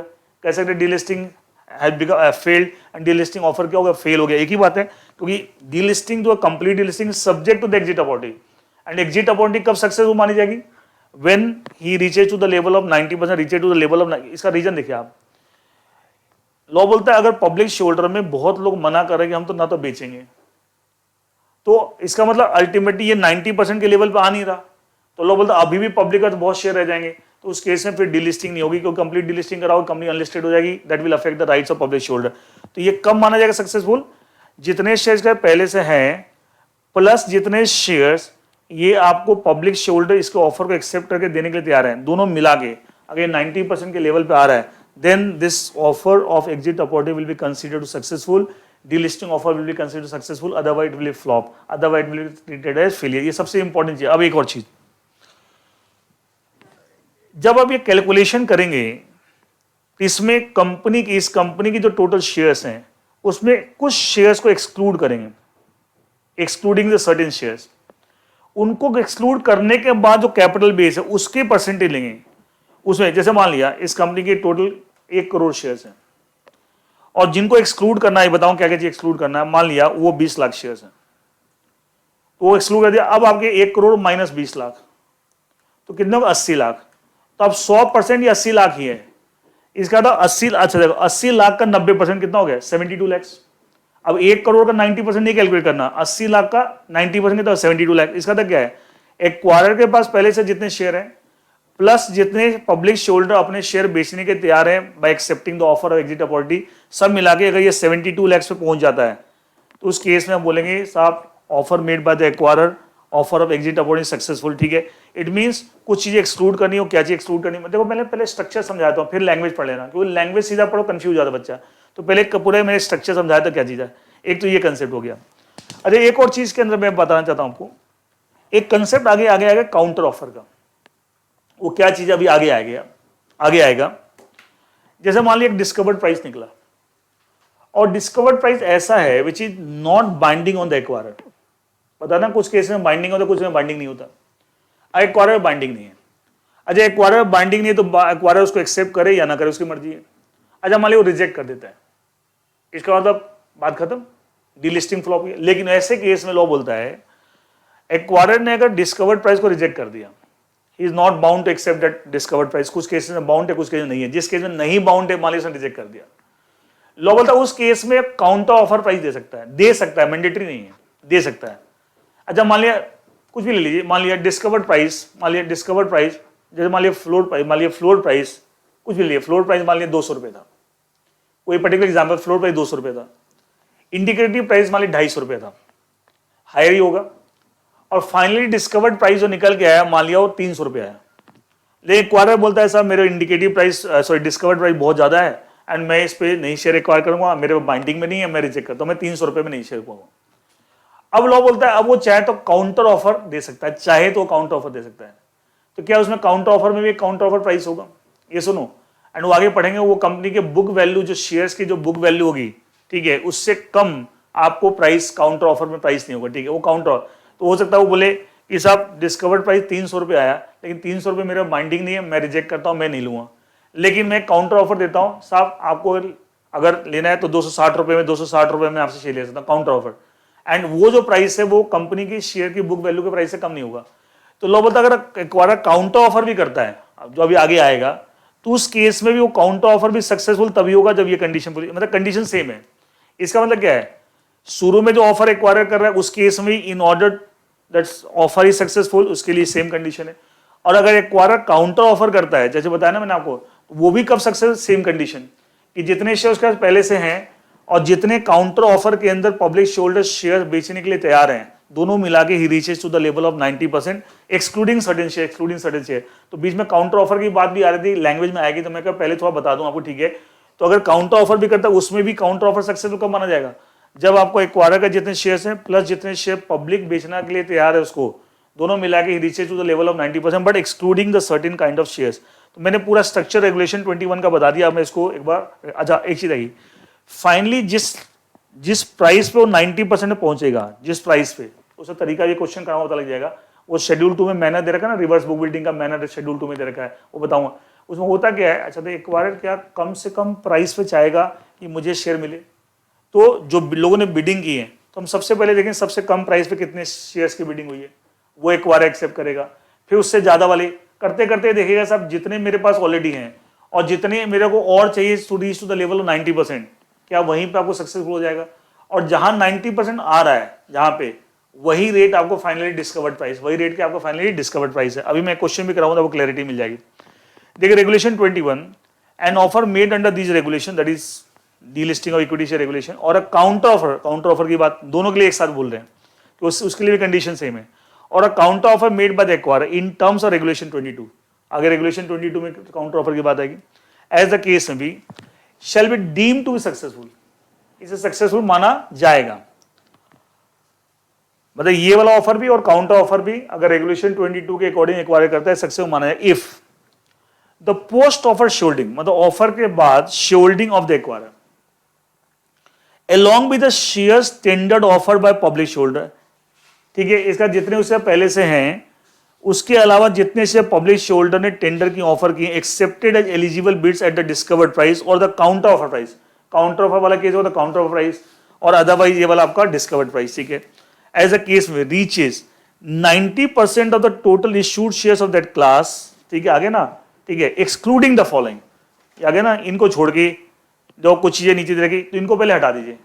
बताना मान लीजिए टोटल कंपनी के 1 करोड़ शेयर्स हैं, 1 करोड़ मान लिया, जो एक्सक्लूडिंग वाले का 20 लाख है, इसका तो आप 80 लाख में सारी कैलकुलेशन कीजिए, 80 लाख का 90% के तो 72 लाख, इस तरीके से। एक्सक्लूडिंग द फॉलोइंग क्या क्या, a shares held by custodian against which deposit receipts have been issued overseas, ये तो पहले मैंने बताया था, ये तो इस तरह के जो जिनके पास डिपॉजिट रिसीट हैं और जिसके अंडरलाइंग शेयर्स का ओवरसीज डिपॉजिटरी बैंक के पास होते हैं, उससे तो यहाँ पे पार्टिसिपेट करने का राइट ही नहीं होता, तो वो वाले शेयर हटा दीजिए जिसके डिपॉजिट रिसीट इशू रखे हैं, तो वो तो इसमें कंसीडर हम करते नहीं है।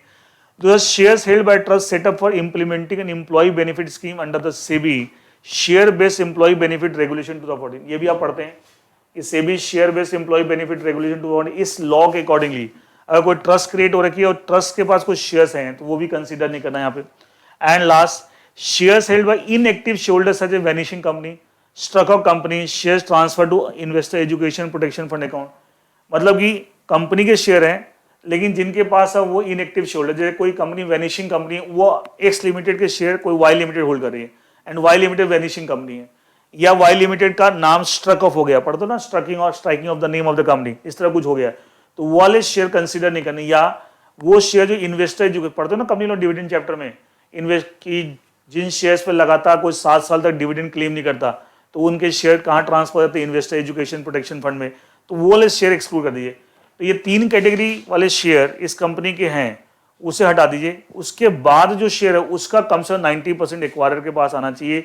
अपने पास जितना है प्लस आपको जो पब्लिक शेयर होल्डर से वो एक्वायर करेगा, मतलब पब्लिक शेयर होल्डर उसका ऑफर एक्सेप्ट किया, दोनों मिला के he must reach to the level 90%, then the offer made by the acquire is successful. या काउंटर ऑफर है, वहां भी सेम कंडीशन है, will consider to be successful. Is that clear? और वो माना किस पे जाएगा, जिस 90% जब पहुंचेंगे जिस स्टेज पे, तो उसी प्राइस को हम डिस्कवर्ड प्राइस बोलेंगे आपको, एंड आपको that offer will be considered to be successful. ये रेगुलेशन 21, इसके ऊपर एक मैं क्वेश्चन भी अभी कराऊंगा थोड़ी देर में, रुकिए। देखिए नेक्स्ट है रेगुलेशन 22।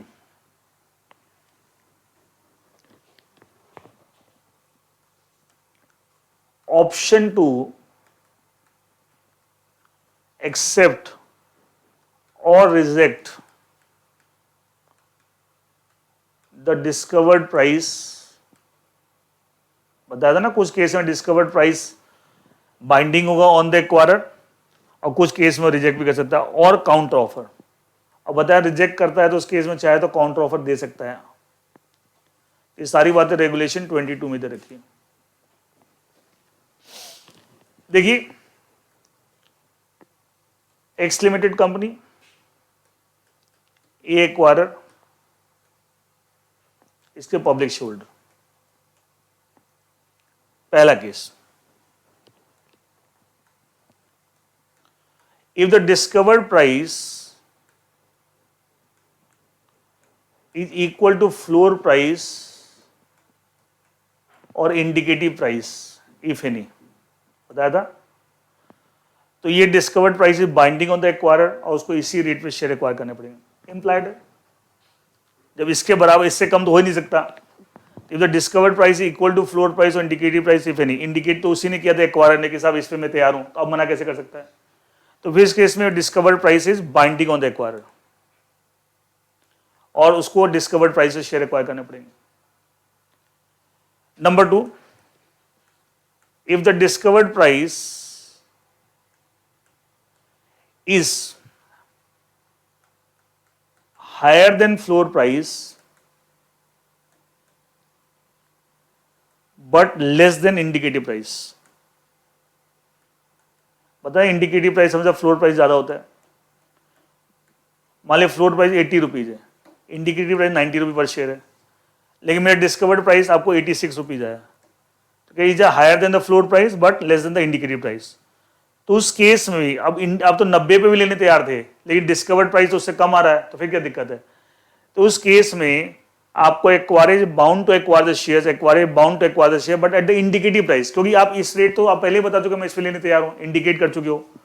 तो उस केस में भी बाइंडिंग है, इस केस में बाइंडिंग है, और किस रेट पे बाइंडिंग है? इंडिकेटिव प्राइस पे। उसको इंडिकेटिव प्राइस से शेयर एक्वायर करने पड़ेंगे। इस पर कोई मना कैसे करेगा? आप तो 90 रुपीज पहले बता चुके हो और आपको 86 रुपीज डिस्कवर्ड प्राइस आ रहा है, more than higher than the floor price but less the indicative price. तो बाइंडिंग एक्वायरर पे एक्वायरर को शेयर एक्वायर करने पड़ेंगे from the public share holder, किस रेट पे? इंडिकेटिव प्राइस पे। लेकिन डिस्कवर्ड प्राइस और ये बराबर है तो उसी प्राइस पर आप एक्वायर कर लीजिए, इसमें ही बाइंडिंग है, इसमें ही बाइंडिंग है। लेकिन तीसरा case, third case, if discovered price is higher than the indicative price, उससे भी हायर है, तो फिर उस केस में एक्वायरर पे बाइंडिंग नहीं, नॉट बाइंडिंग। वो एक्सेप्ट कर भी सकता है, रिजेक्ट भी कर सकता है, दोनों ऑप्शन है। ही मे एक्सेप्ट और he may reject, that's a choice of the acquirer, that's choice of the acquirer. वो एक्सेप्ट भी कर सकता है और रिजेक्ट भी कर सकता है, क्योंकि लॉ के हिसाब से जो फ्लोर प्राइस है आप उस पर शेयर ले सकते थे, ठीक है, लेकिन आप उससे ज्यादा बहुत रेट आ रहा है, ठीक है, तो उस केस में आप मना भी कर सकते हैं, उस केस में आप मना भी कर सकते हैं। Then in that case you are not bound to acquire the shares. अच्छा, अगर ये वाला केस है नॉट बाइंडिंग, अगर फिर भी डिस्कवर्ड प्राइस को एक्सेप्ट कर लेता, बातें खत्म होगी। लेकिन अगर रिजेक्ट कर देता है तो लॉ बोलता है उस केस, अगर रिजेक्ट कर देता है तो लॉ बोलता है उस केस में एक वो काउंटर ऑफर दे सकता है। पहले वाला ऑफर भूल जाइए, अब मैं नया ऑफर दे रहा हूं, उसमें एक नया ऑफर प्राइस होगा, एंड वो नया जो काउंटर ऑफर प्राइस होगा it should not be less then, it should not be less than the book value price of the share of that company.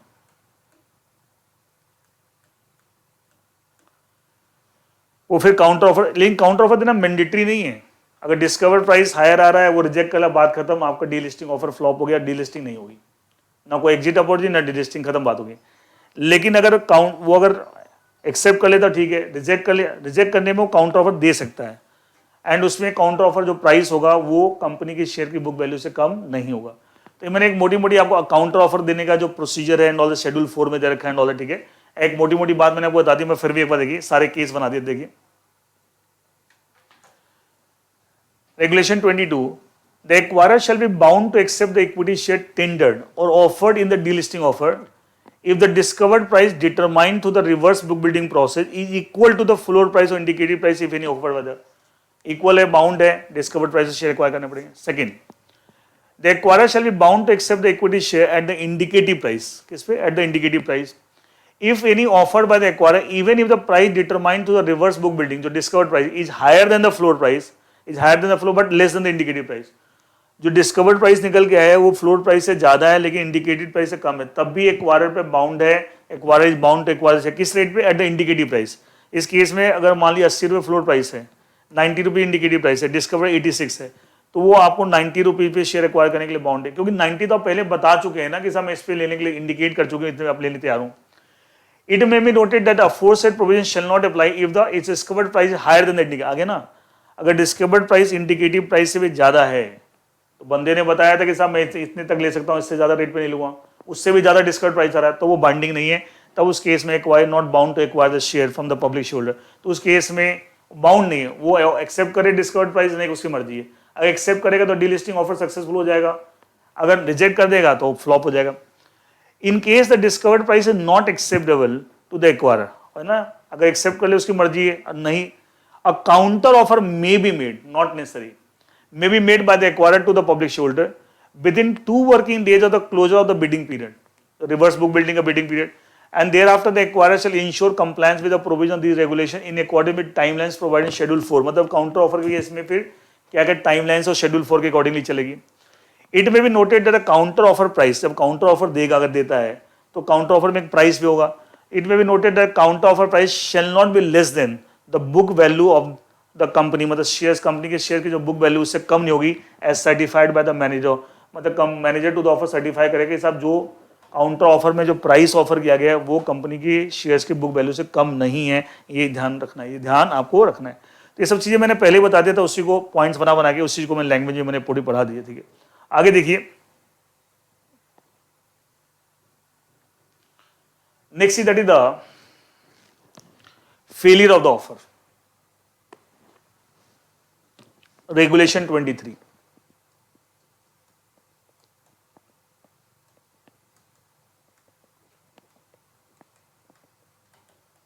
एक चीज देखिए, अगर अभी रेगुलेशन 21 हमने पढ़ा, उसमें जो 90% वाली बात थी, अगर वो मीट नहीं होती तो क्या ऑफर फेल हो गया? मतलब एक्वायरर का जितने पहले शेयर्स हैं और पब्लिक शेयरहोल्डर जो ऑफर को एक्सेप्ट कर रहे हैं, सब मिला के 90% के लेवल पे पहुंच ही नहीं था। या काउंटर ऑफर वाला केस भी है, मैंने बताया काउंटर ऑफर में भी सेम कंडीशन 90% की। अगर पहले डिस्कवर्ड प्राइस निकला, रिजेक्टेड बाय द एक्वायरर, फिर उसने काउंटर ऑफर दिया, फिर काउंटर ऑफर के अंदर भी 90% वाली condition in order to be successful, लेकिन वहां भी 90% नहीं आया, तब भी आपको ऑफर फेल हो गया।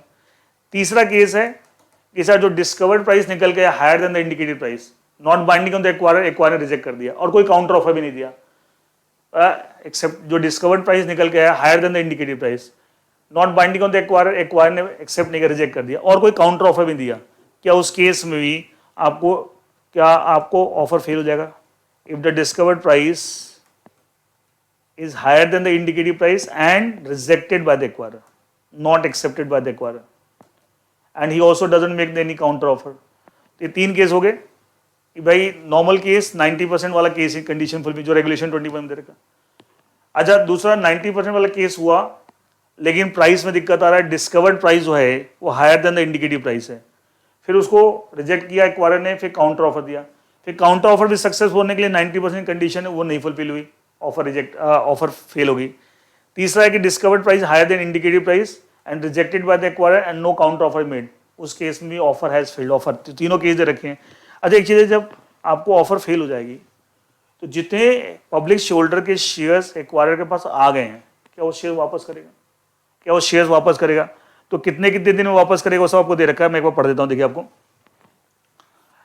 Regulation 23, the delisting offer shall be considered to have failed under the following circumstances. First, the minimum number of shares are not tendered offered as per regulation 21 provided under regulation, वही 90% वाली बात जो अभी 21 में पढ़ा था हमने। The minimum number of shares are not tendered offered as provided under regulation 21 if a counter offer has been made by the acquirer in terms of regulation 22. अच्छा, रेगुलेशन 21 जो अभी पढ़ा था उसमें जनरल शुरू से जो ऑफर आ रहे हैं उसके बारे में था, काउंटर दोनों के लिए सेम कंडीशन 90%। तो वही बोला, अगर रेगुलेशन 22 के साथ काउंटर ऑफर दी और उसका रेगुलेशन 21 में 90% वाली कंडीशन फुलफिल नहीं हुई तो उस केस में भी डीलिस्टिंग ऑफर फेल हो जाएगा। तीसरा, the price discovered through the book reverse book building the discovered high is rejected by the acquirer. अगर वो हाई आ रहा है, हायर देन इंडिकेटेड प्राइस, और रिजेक्ट कर देता है और कोई काउंटर ऑफर नहीं करता, उस केस में भी delisting offer will be considered to have failed. आगे क्या लिखा हुआ है? In case of the failure of the delisting, तीनों में से कोई भी केस है, तो जो शेयर्स एक्वायरर के पास आ गए हैं पब्लिक शेयर होल्डर, क्या उसे वापस करेगा? द इक्विटी शेयर टेंडर्ड और offered in terms of schedule 2 general case और शेड्यूल 4 काउंटर ऑफर में, काउंटर ऑफर शेड्यूल 4 का प्रोसीजर लगता है, of this regulation as the case shall be release, वो शेयर रिलीज करेगा एक्वायरर किसको? To the public share holder. कब? पहला केस अगर है ये वाला केस है, on the date of disclosure of the outcome of reverse book building process if the minimum number of shares as provided in the regulation 21 are not tender offer, वही 90%। जिस दिन इस बात की अनाउंसमेंट हुई कि साहब वो 90% वाली कंडीशन फुलफिल नहीं हुई, उसी दिन आपको शेयर वापस कर दिए जाएंगे public share holder, same day. Next ये वाला केस है काउंटर ऑफर, इसमें शेड्यूल 4 लगता है, इन शेयर वापस करेंगे in according with schedule 4 of the regulation if a counter offer is made by the acquirer, उसमें शेड्यूल 4 के अकॉर्डिंगली आप वापस करेंगे। और ये वाला केस अगर है जहां discovered price higher the indicative price and rejected by the acquirer, तो on the date of making the public announcement for the failure of delisting offer if the price discovered through reverse book building is rejected by the acquirer, मतलब 3 अलग अलग case है, तीनों में timeline दे रखी कब आपको शेयर वापस किए जाएंगे to the public share holder by the acquirer. एक पैराग्राफ देखिए, it may be noted that the acquirer shall not be required to return the shares if the offer is made person to regulation 5A of SEBI takeover regulations. ये important point ध्यान रखने वाली बात।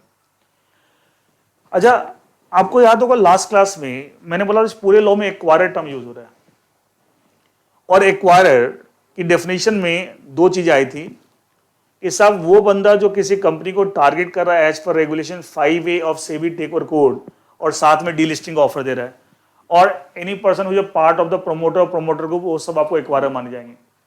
तो वो वाला case अगर मान लिया एक्वायरर ऐसा है कि जो सेबी टेकओवर कोड के अंदर मान लीजिए कंपनी है target company, as per SEBI take over code a acquirer है और इस कंपनी का टारगेट कर रहा है, इसका टेक ओवर करना चाह रहा है और साथ में डीलिस्टिंग ऑफर भी दे रहा है, बताया था मैंने आपको। अब मान लिया आपको डीलिस्टिंग ऑफर फ्लॉप हो गया, यही सब जो अभी जो रेगुलेशन 23 पढ़ रहे हैं, तो ये खाली डीलिस्टिंग थोड़ी करा था, ये तो इस कंपनी को टारगेट भी करा था by way of take over. तो लॉ बोलता है कि साहब ठीक है डीलिस्टिंग नहीं होगा, डीलिस्टिंग का ऑफर फेल हो गया, ठीक है कंसीडर फेल्ड, तो डीलिस्टिंग नहीं कराएगा, लेकिन बाकी ये इस कंपनी को टारगेट भी तो कर रहा था by way of take over, by way of substantial equity share, तो वो तो करेगा ही, तो शेयर वापस क्यों करेगा?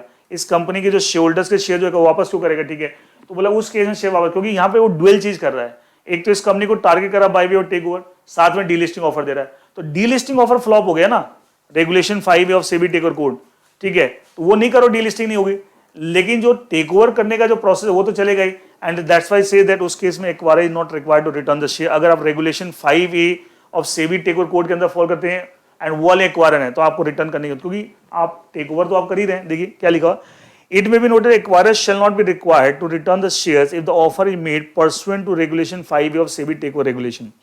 आगे 1-2 पॉइंट और रखें, it may further be noted the acquirer who delisting offer has failed shall not make the another delisting offer until the expiry of 6 months from the due date of return of shares। मतलब मान लिया आपका एक delisting offer fail हो गया, ये एक delisting offer है, it has failed, failure of delisting, और यहां पे आपकी due date of return of shares है, अभी पढ़ा ना कब शेयर रिटर्न करने हैं of the public share holder, failure delisting due date of return से ये है, इससे 6 महीने के गैप के बाद ही आप दूसरा डीलिस्टिंग ऑफर ला सकते हैं। मतलब क्या है, एक डीलिस्टिंग ऑफर फ्लॉप हो गया, फेल हो गया, उस डीलिस्टिंग ऑफर जो फ्लॉप हो गया उसमें जो due date of return of share पढ़ा था, किस दिन तक शेयर वापस करने पब्लिक होल्डर के, उससे 6 महीने बीतने के बाद ही अगला डीलिस्टिंग ऑफर ला सकते, उससे पहले डीलिस्टिंग ऑफर नहीं ला सकते। और एक बात होता है, अगर डीलिस्टिंग ऑफर फ्लॉप हो गया, फेल हो गया, फिर भी आपको सारा जो खर्चा डीलिस्टिंग ऑफर करने में जो लगा था वो एक्वायरर बियर करेगा, कंपनी बियर नहीं करेगी।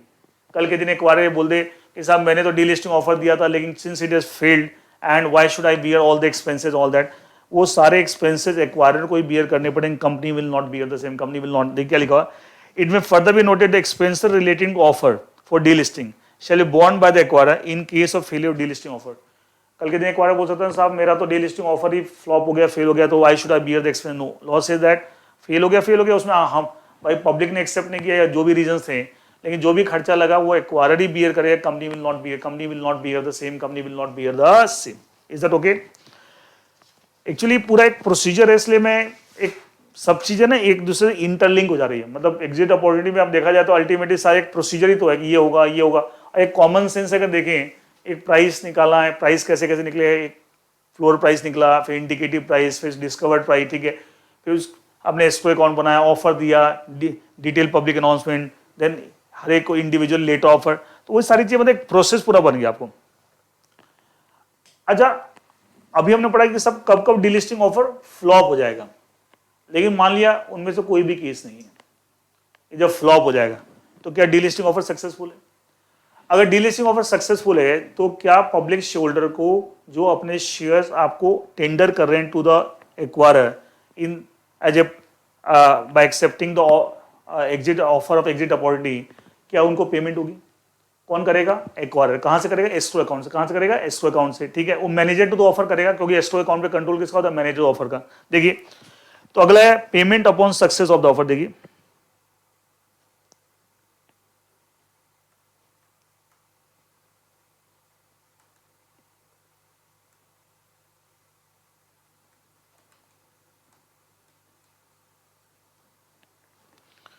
रेगुलेशन नंबर 24,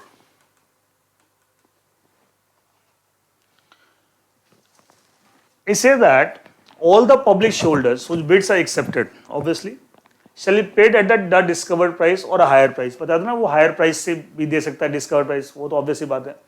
और a higher price if any offered by the acquirer as stated in the public announcement in the following manner. In case the discovered price is equal to the floor price और indicative price. देखिए पहला case, अगर discovered price जो है is equal to floor price और indicative price as the case में भी, indicative price तो हायर होगी, उसके बराबर है। और in case the acquirer bound to accept the equity share in the delisting offer in terms of regulation 22। अभी रेगुलेशन 22 हमने पढ़ा था साहब, मतलब जब वो बाउंड है, और जब ये बराबर होता है तो बाउंड ही होता है, ठीक है।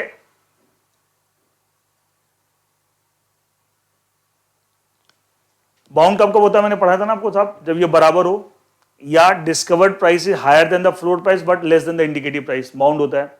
और in case the acquirer bound to accept the equity in the delisting offer in terms of regulation 22, the payment shall be made to secondary market settlement mechanism, मतलब स्टॉक एक्सचेंज के थ्रू पेमेंट होगी।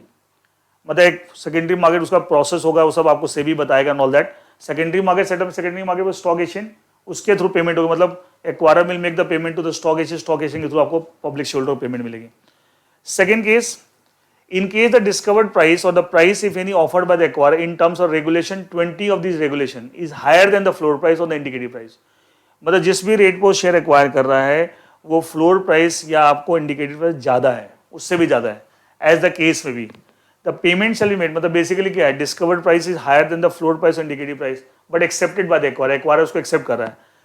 Then in से the payment shall be made within 5 working days from the date of public announcement made under regulation 17। Regulation 17 में पढ़ा था ना कि साहब इस बात की पब्लिक अनाउंसमेंट होती है कि साहब कि डीलिस्टिंग ऑफर सक्सेसफुल हुआ या फेलियर हुआ, अगर सक्सेसफुल हुआ तो उसमें डिस्कवर्ड प्राइस क्या है, ये सब बात का आपको पब्लिक अनाउंसमेंट होता है इन रेगुलेशन 17। तो वो जिस दिन वो पब्लिक अनाउंसमेंट होगा 5 दिन के अंदर पेमेंट कर दी जाएगी to the publisher. 5 the payment shall be made within 5 working days from the date of public announcement made under regulation 17। तो रेगुलेशन 17 में इस बात की पब्लिक अनाउंसमेंट होती है कि साहब डीलिस्टिंग ऑफर सक्सेसफुल हुआ या फेलियर हुआ। अगर सक्सेसफुल हुआ तो डिस्कवर्ड प्राइस क्या है वो भी बताया जाता है, एंड उसके 5 दिन के अंदर उस पब्लिक अनाउंसमेंट के 5 दिन का, इसका मतलब पहले चेक कीजिए कि डिस्कवर्ड प्राइस इसके बराबर है या discovered price is more than floor price but less then indicate, मतलब जब जब एक्वायरर इज बाउंड पढ़ा था ना भी रेगुलेशन, रेगुलेशन 22 में he is bound to accept the offer, तो bound to acquire the shares from the publish holder, तो उस केस में आपको सेकेंडरी मार्केट सेटलमेंट मैकेनिज्म के थ्रू पेमेंट होगी। लेकिन अगर मान लीजिए discovered price is higher than the indicative price, तो बाउंड तो नहीं है, बट फिर भी अगर वो एक्सेप्ट कर रहा है, तो उस केस में लॉ बोलता है the payment will be made within 5 days from the date of public announcement regarding the success of the delisting offer and disclosure of the discovered price, जिसका पब्लिक अनाउंसमेंट रेगुलेशन 17 में होता है। तो जिस दिन वो पब्लिक अनाउंसमेंट होगा उसके 5 दिन के अंदर पेमेंट आपको होगी। देखिए, अच्छा जो टाइम पीरियड यहाँ दे रखा है रेगुलेशन 24 में कितने, तो अलग अलग केस हो गए, एंड इस केस में पेमेंट का टाइम पीरियड अलग हो गया। इस केस में depend discovered price is equal to floor price और इंडिकेटेड प्राइस, या मतलब व्हेनेवर इज बाउंड, मतलब लॉ के according bound to accept the shares from the publish holder. एक जहां बाउंड नहीं है फिर भी आप एक्सेप्ट कर रहे हैं, जैसे discovered price higher indicated price, फिर भी आप एक्सेप्ट कर रहे हैं, तो 2 अलग अलग केस हो गए जिसमें अलग अलग टाइम पीरियड है। लॉ बोलता है जो भी टाइम पीरियड उसके अंदर आपको पेमेंट करनी है, लेकिन उन टाइम पीरियड के अंदर अगर पेमेंट नहीं की, लेट से पेमेंट की, तो उस केस में एक्वायरर 10% पर एनम के हिसाब से इंटरेस्ट भी पे करेगा। जो पेमेंट आपने करनी हो तो करेंगे, साथ में इंटरेस्ट भी, अगर लेट से आप पे करते हैं 10% पर एनम का इंटरेस्ट भी पे करेंगे। लेकिन अगर आप ये प्रूव कर देंगे जो डिले हुआ है in making the payment, in not because of any negligence और any kind of deliberate act on the part of acquirer, it is something beyond the control of the acquirer, some reasons beyond the control, जिसकी वजह से late हो गया, तो उस case में सेबी चाहे तो इस इंटरेस्ट पे करने की रिक्वायरमेंट को वेव अप कर सकता है कि आपको इंटरेस्ट पे करने की जरूरत नहीं है। मैं वो पढ़ देता हूं, देखिए, it says that the acquirer shall be liable to pay interest at the rate of 10% per annum to all the shareholders whose bids have been accepted in the delisting offer if the aforesaid price payable is not paid to the shareholder within specified time। Time ऊपर दिए रखा, 2 अलग अलग case के अलग अलग time period है। However, in case the delay was not attributable, not because of any act or omission of the acquirer, or was caused due to the circumstances beyond the control of the acquirer, कुछ ऐसे sir के जो beyond the control of the acquirer, the SEBI may grant waiver from the payment of such interest। मतलब उस case में SEBI interest पे करने की रिक्वायरमेंट से वेवर दे सकती है कि आपको इंटरेस्ट पे करने की जरूरत नहीं। So that is the regulation number 20, payment upon success of the offer.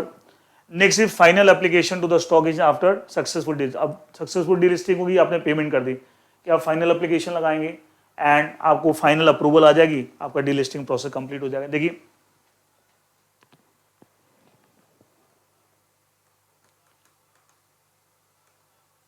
Final application to the stock exchange after successful delisting।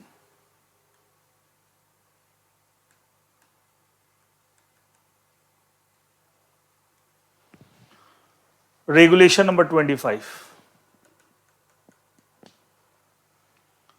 जब आपने पेमेंट वगैरह सब कर दी, सक्सेसफुल डीलिस्टिंग होगी, तो आप ये बोल रहे हैं कि जिस दिन आपने पेमेंट की है टू द पब्लिश होल्डर, उसके 5 दिन के अंदर, within 5 days,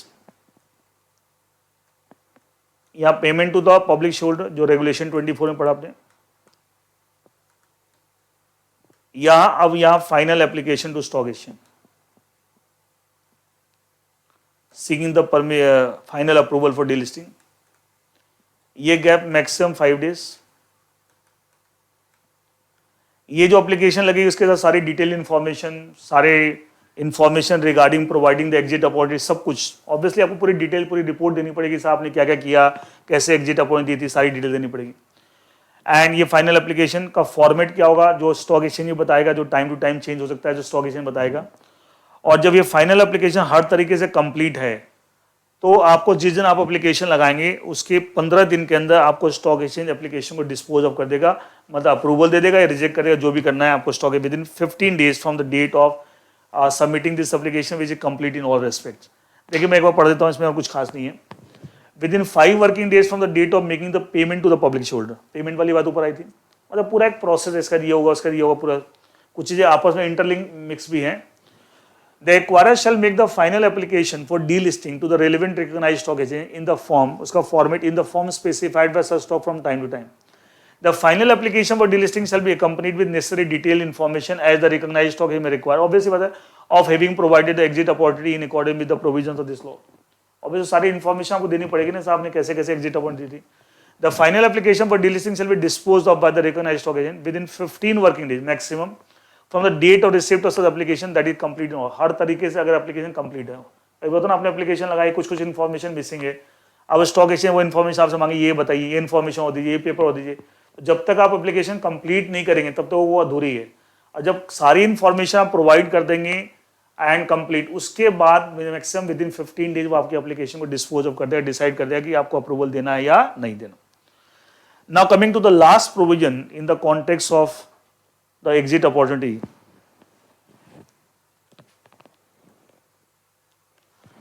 rights of the remaining public holder. ये भी इंपॉर्टेंट प्रोविजन, कई बार एग्जाम में क्वेश्चन पूछ लेते हैं।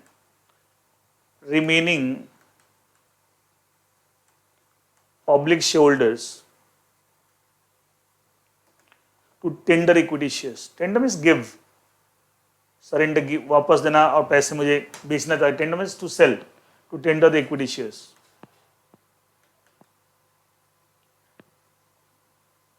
Regulation number 26. Let's say a company X Limited, A acquirer, मान लीजिए इसके पास ऑलरेडी 70% शेयर्स हैं, इसका था पब्लिक शेयर होल्डर के बाद 30% है। इस 30% में से मान लिया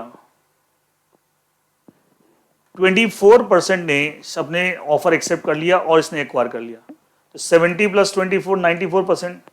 तो हमने पढ़ा था 90% अगर हो जाता है तो ऑफर सक्सेसफुल होगी। लेकिन 24% ने तो ऑफर एक्सेप्ट करके शेयर बेच दिया एक्वायरर को, लेकिन रिमेनिंग 6% शेयर तो अभी भी पब्लिक के पास है। डीलिस्टिंग ऑफर सक्सेसफुल होगी, कंपनी लिस्टेड अनलिस्टेड होगी, तो इसका क्या, ये तो फंस गए। या तो ये टेंडर नहीं करिए, इन्होंने ऑफर को एक्सेप्ट ही नहीं किया, या इन्होंने ऑफर को एक्सेप्ट किया लेकिन किसी कारण से इनके शेयर एक्सेप्ट नहीं हुए, जो भी है, मतलब किसी कारण से इनके शेयर इनके पास रह गए, मान लीजिए 6%। ये एग्जांपल समझ में आ रहा होगा।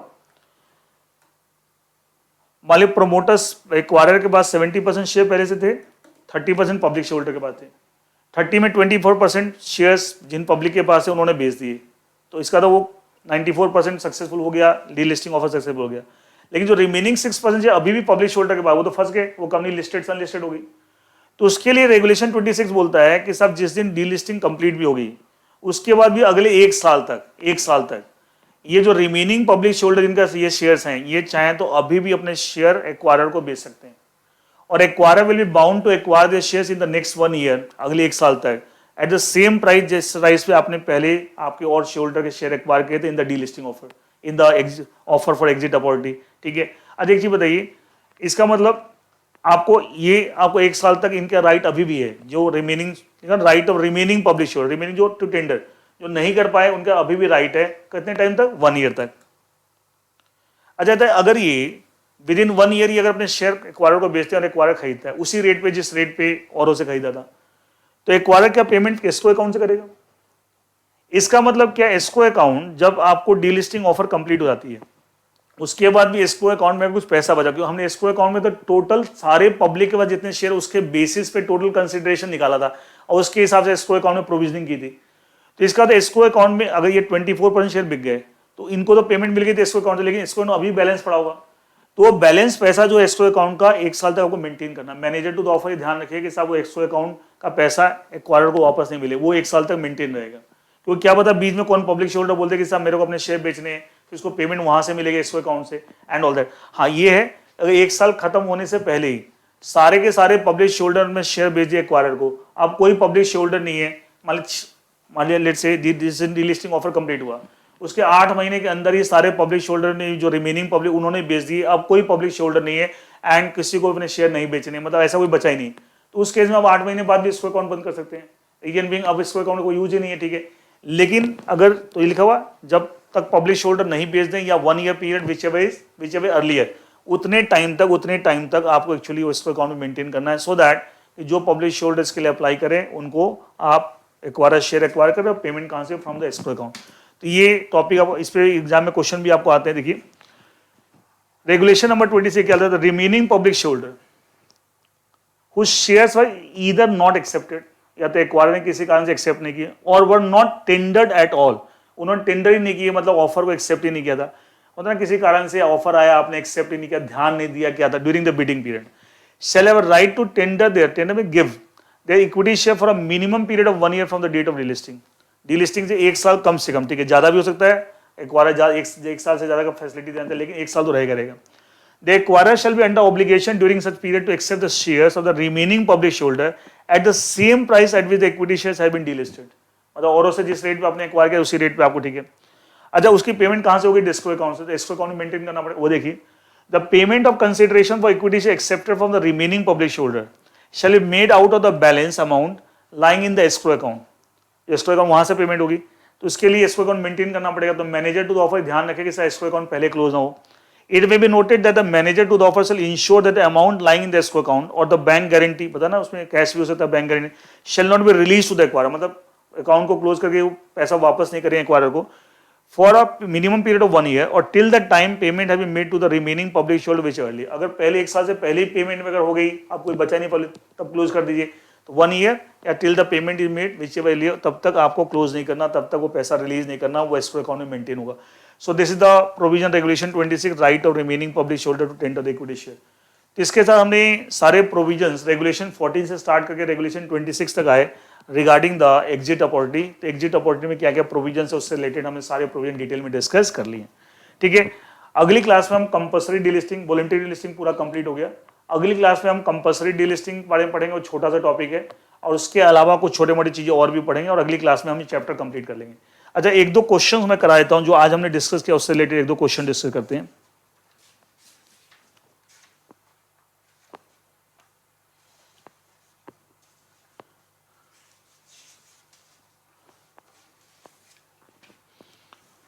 एक क्वेश्चन देखिए,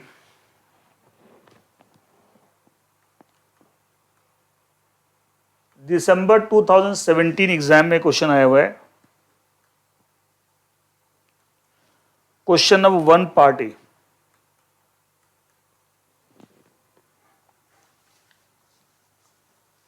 ABC Limited, a company whose equity shares are listed in BSE and NSE.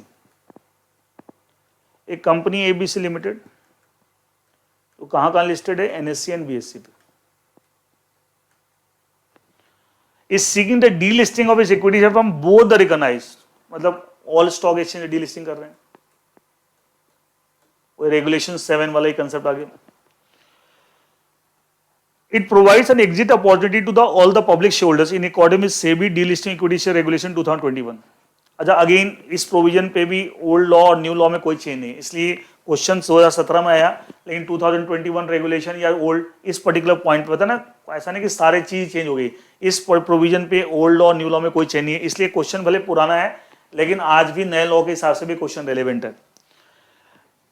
Calculate the minimum number of equity share to be acquired for delisting offer to be successful. हमने पता delisting offer successful कब होता है?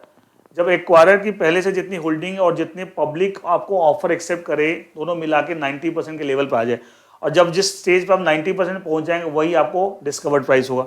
Also determine the final offer price from the details given here under, वही final offer price वही होगा जो 90% जिस लेवल पहुंचेगा। डिटेल्स क्या क्या दे रखे देखिए, पहले देखा है कंपनी के जो प्रमोटर हैं उनके पास 75 लाख शेयर्स हैं और पब्लिक के 25 लाख शेयर्स हैं, टोटल कंपनी 1 करोड़ शेयर 100%, तो कंपनी के टोटल नंबर से 1 करोड़ है, ठीक है, 100% शेयर हो गए, उसमें से 75 लाख शेयर प्रमोटर के पास है 75%, 1 करोड़ का 75 लाख, और पब्लिक का 25 लाख शेयर है जो कि 25%, 1 लाख का 25 लाख, 1 करोड़ का 25 लाख 25% हो गया। The floor price in terms of SEBI substantial equity share take over regulation 2011 is ₹550 per share. Floor price क्या दे रखा है? 550 रुपए। फिर दे रखा है assume that the all the public shareholder कितने शेयर होल्ड करें? 25 lakh. All the public shareholder holding shares in demat mode had participated in big book building as follows. फिर आपको दे रखा है एक बिड प्राइस 550 रुपए पे 5 इन्वेस्टर ने, पब्लिक शेयरहोल्डर ने बिड किया, कितने शेयर? 2.5 लाख। 565 रुपए पे बिड प्राइस पे 8 इन्वेस्टर ने बिड किया, 4 लाख, ठीक है। 575 रुपए पे 10 इन्वेस्टर ने बिड किया, मतलब लोअर सायर है, जो फ्लोर प्राइस है वहां से स्टार्ट हो, 550, 565, 575 ऐसे करके। अच्छा, आपको ये निकालना है कि साहब कम से कम कितने शेयर एक्वायर किए जाएं bye the acquirer so that delisting offer successful हो, और ऑफर प्राइस फाइनल क्या होगा, मतलब फाइनल आपका किस रेट पर शेयर एक्वायर करेगा। हमने अभी रेगुलेशन 21 पढ़ा था और रेगुलेशन 21 के अकॉर्डिंगली हमने पढ़ा था कि साहब 90% के लेवल जहां पहुंचे। अच्छा, कंपनी के टोटल 1 करोड़ शेयर है, प्रोमोटर के पास ऑलरेडी 75 लाख है, तो 1 करोड़ का 90% कितना हो गया, 90 लैक्स। तो प्रोमोटर्स के पास ऑलरेडी 75 लैक्स हैं, इसका प्लस वो प्रोमोटर एक्वायरर का पार्ट ही है ना, एक्वायरर में प्रोमोटर भी आता है। इसका 15 लाख शेयर अगर आपका और आ जाएं तो क्या आप 90 लैक्स पे आ जाएंगे, और टोटल कंपनी के 1 करोड़ शेयर्स हैं, तो 1 करोड़ का 90 लाख 90% हो गया, वो 90%। अच्छा, 75 लाख ऑलरेडी, तो 15 लाख आप तो वहां से स्टार्ट करेंगे, तो सबसे कम प्राइस पे कौन बिड कर रहा है, तो देखो 550 रुपए बिड कर रहे हैं 2.5 लाख शेयर, 5 इन्वेस्टर हैं, 5 पब्लिक शेयर हैं, 2.5 लाख शेयर का कि हम 550 रुपए के हिसाब से बेचने के लिए तैयार हैं, तो 2.5 लाख तो वो ले लीजिए। मतलब नीचे आप एक क्यूमुलेटिव, इसका आंसर में क्यूमुलेटिव टेबल बना रखी है। फिर देखिए 565 रुपए पे 4 लाख शेयर, तो 2.5 लाख तो पहले हो गए 550 पे, फिर 4 लाख शेयर 565 पे कितने हो गए, 6.5 लाख, दोनों मिला के 6.5 लाख। हमें टोटल 15 लाख शेयर और एक्वायर करने, so that we reach to the level of 90%। फिर 2 लाख शेयर 575 पे कितने हो गए, 2.5 लाख, 4 लाख, 2 लाख, 6.5, 8.5। फिर 585 पे 4 लाख कितने हो गए, 12.5 लाख, ठीक है, 12.5 लाख। फिर 595 पे 1,20,000 कितने हो गए आपके, 13,70,000, 13,00,000। ये आंसर में ऐसे क्यूमुलेटिव टेबल बना रखी है। फिर आपको 600 रुपए पे आपको 1,30,000, तो इसका था 1370 प्लस 1,30,000, 15 लाख। इसका मतलब 600 रुपए पे जो बिड है वहां तक के शेयर अगर एक्वायर कर लेता है तो क्या 15 लाख शेयर हो जाते हैं। मतलब कुछ 550 पे, कुछ 565 पे, कुछ 575 पे, कुछ 585 पे, कुछ 595 पे, फिर 600, यहां तक अगर शेयर एक्वायर कर लेते लोएस्ट से ले गया तो टोटल 15 लाख शेयर आ जाते हैं। तो क्या इस यहां तक जाके आपकी बिड्स, इसका 15 लाख शेयर अगर आप एक्वायर कर लेते हैं तो आपका डीलिस्टिंग ऑफर सक्सेसफुल हो जाएगा। और ये 90% आपका यहाँ पे आता है 600 रुपये पे, 600 रुपये के 75 लाख तो पहले से। इसका आपका डीलिस्टिंग प्राइस भी क्या हो जाएगा, जो डिस्कवर्ड प्राइस बोल सकते हैं, डिस्कवर्ड प्राइस का 600 रुपये। आपको याद होगा उसमें बार बार एक आ रहा था लॉ प्रोविजंस के अंदर कि जो रिवर्स बुक बिल्डिंग होगा as per schedule 2 of these regulations and all that. तो शेड्यूल 2 में यही दे रखा है कि आप लोएस्ट से हायर साइड में चलिए। ये शेड्यूल 2 के अंदर ही इलस्ट्रेशन दे रखा है, वो एग्जाम में क्वेश्चन आ रखा है कि आप लोअर से हायर साइड में चलिए और जिस लेवल पे आप 90% पहुंच जाए और वहां पे जो प्राइस आ रहा है वही आपका डिस्कवर्ड प्राइस है, वही डिस्कवर्ड प्राइस। तो यहाँ डिस्कवर्ड प्राइस को 600 रुपये और 15 लाख शेयर कम से कम एक्वायर करने पड़ेंगे in order to say that the delisting offer is successful, in order to say that delisting offer is successful। तो फाइनली आपको फाइनल ऑफर प्राइस 600 रुपये दैट डिस्कवर्ड प्राइस, एंड आपका कम से कम 15 लाख शेयर एक्वायर करने पड़ेंगे in order to be delisting offer to be successful. क्या regulation 21 में based question था। अच्छा, ऐसे एक क्वेश्चन आपका और आपका देखिए,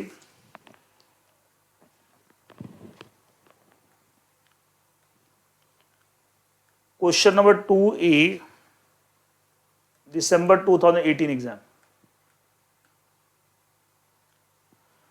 question number 2A part 2। Question क्या देखिए, the equity share of Ashina Buildcon Limited were listed on National Stock Exchange Limited NSE। NSE delisted its shares by complying SEBI guidelines on delisting. The order of delisting was passed on March 5, 2017. Kunj, one of the shareholders, has not participated in the bidding process due to ill health। उस company एक ही stock में listed थी या unlisted हो गई। कुंज एक share holder था जिसने पार्टिसिपेट नहीं किया, उसकी तबीयत खराब थी, maybe he is hospitalised and all that. He wanted to tender shares on January 1, 2018। अच्छा, डीलिस्टिंग ऑर्डर का पास हुआ March 5, 2017। जनवरी 1, 2018, 1 जनवरी 2018 को वो चाहता है कि उसके शेयर वो बेच दें, मतलब टेंडर करना था। Analyse the problem in the light of the SEBI delisting equity share regulation 2021। क्या अभी रेगुलेशन 26 पढ़ाया था, right of remaining public share holder, जो लास्ट रेगुलेशन पढ़ाया था, क्या उसी बेस्ड क्वेश्चन है। 1 साल तक बताया था, मिनिमम 1 साल का टाइम दिया जाता है, और डीलिस्टिंग ऑर्डर पास हुआ था 5 मार्च 2017 को, तो उससे 1 साल मार्च 2018, और वो कब टेंडर का, जनवरी 1 जनवरी 2018 एकदम कर सकता है। तो क्या वही वाले प्रोविजन जो अभी रेगुलेशन 26 हमने पढ़ा था, क्या उसी बेस्ड क्वेश्चन वही आपको लिख के, and he can and acquire will be bound to acquire his shares, and उसी रेट पे जिस रेट पे उसने और लोगों से शेयर एक्वायर किए इन the delisting offer, and payment कहाँ से करेगा, from the escrow account, from the escrow account. तो वही सारी रेगुलेशन 26 यहाँ पे डिस्कस करना, जो अभी लास्ट प्रोविजन हमने डिस्कस किया था in the topic provisions pertaining to exit opportunity. तो आज हमने एग्जिट अपॉर्चुनिटी रिलेटेड जितने भी प्रोविजंस है वो सारे कंप्लीट कर लिए, एंड इसके साथ आपका वॉलंटरी डिलिस्टिंग का टॉपिक पूरा कंप्लीट हो गया, कंप्लीट एवरीथिंग, ठीक है। अगली क्लास में हम कंपल्सरी डिलिस्टिंग टॉपिक स्टार्ट करेंगे, और उसके साथ जो छोटे मोटे और कुछ चीजें हैं वो हम पढ़ेंगे, उसके साथ ये चैप्टर आपका अगली क्लास में कंप्लीट हो जाएगा। Is that clear? So that is all for today's class. Thank you.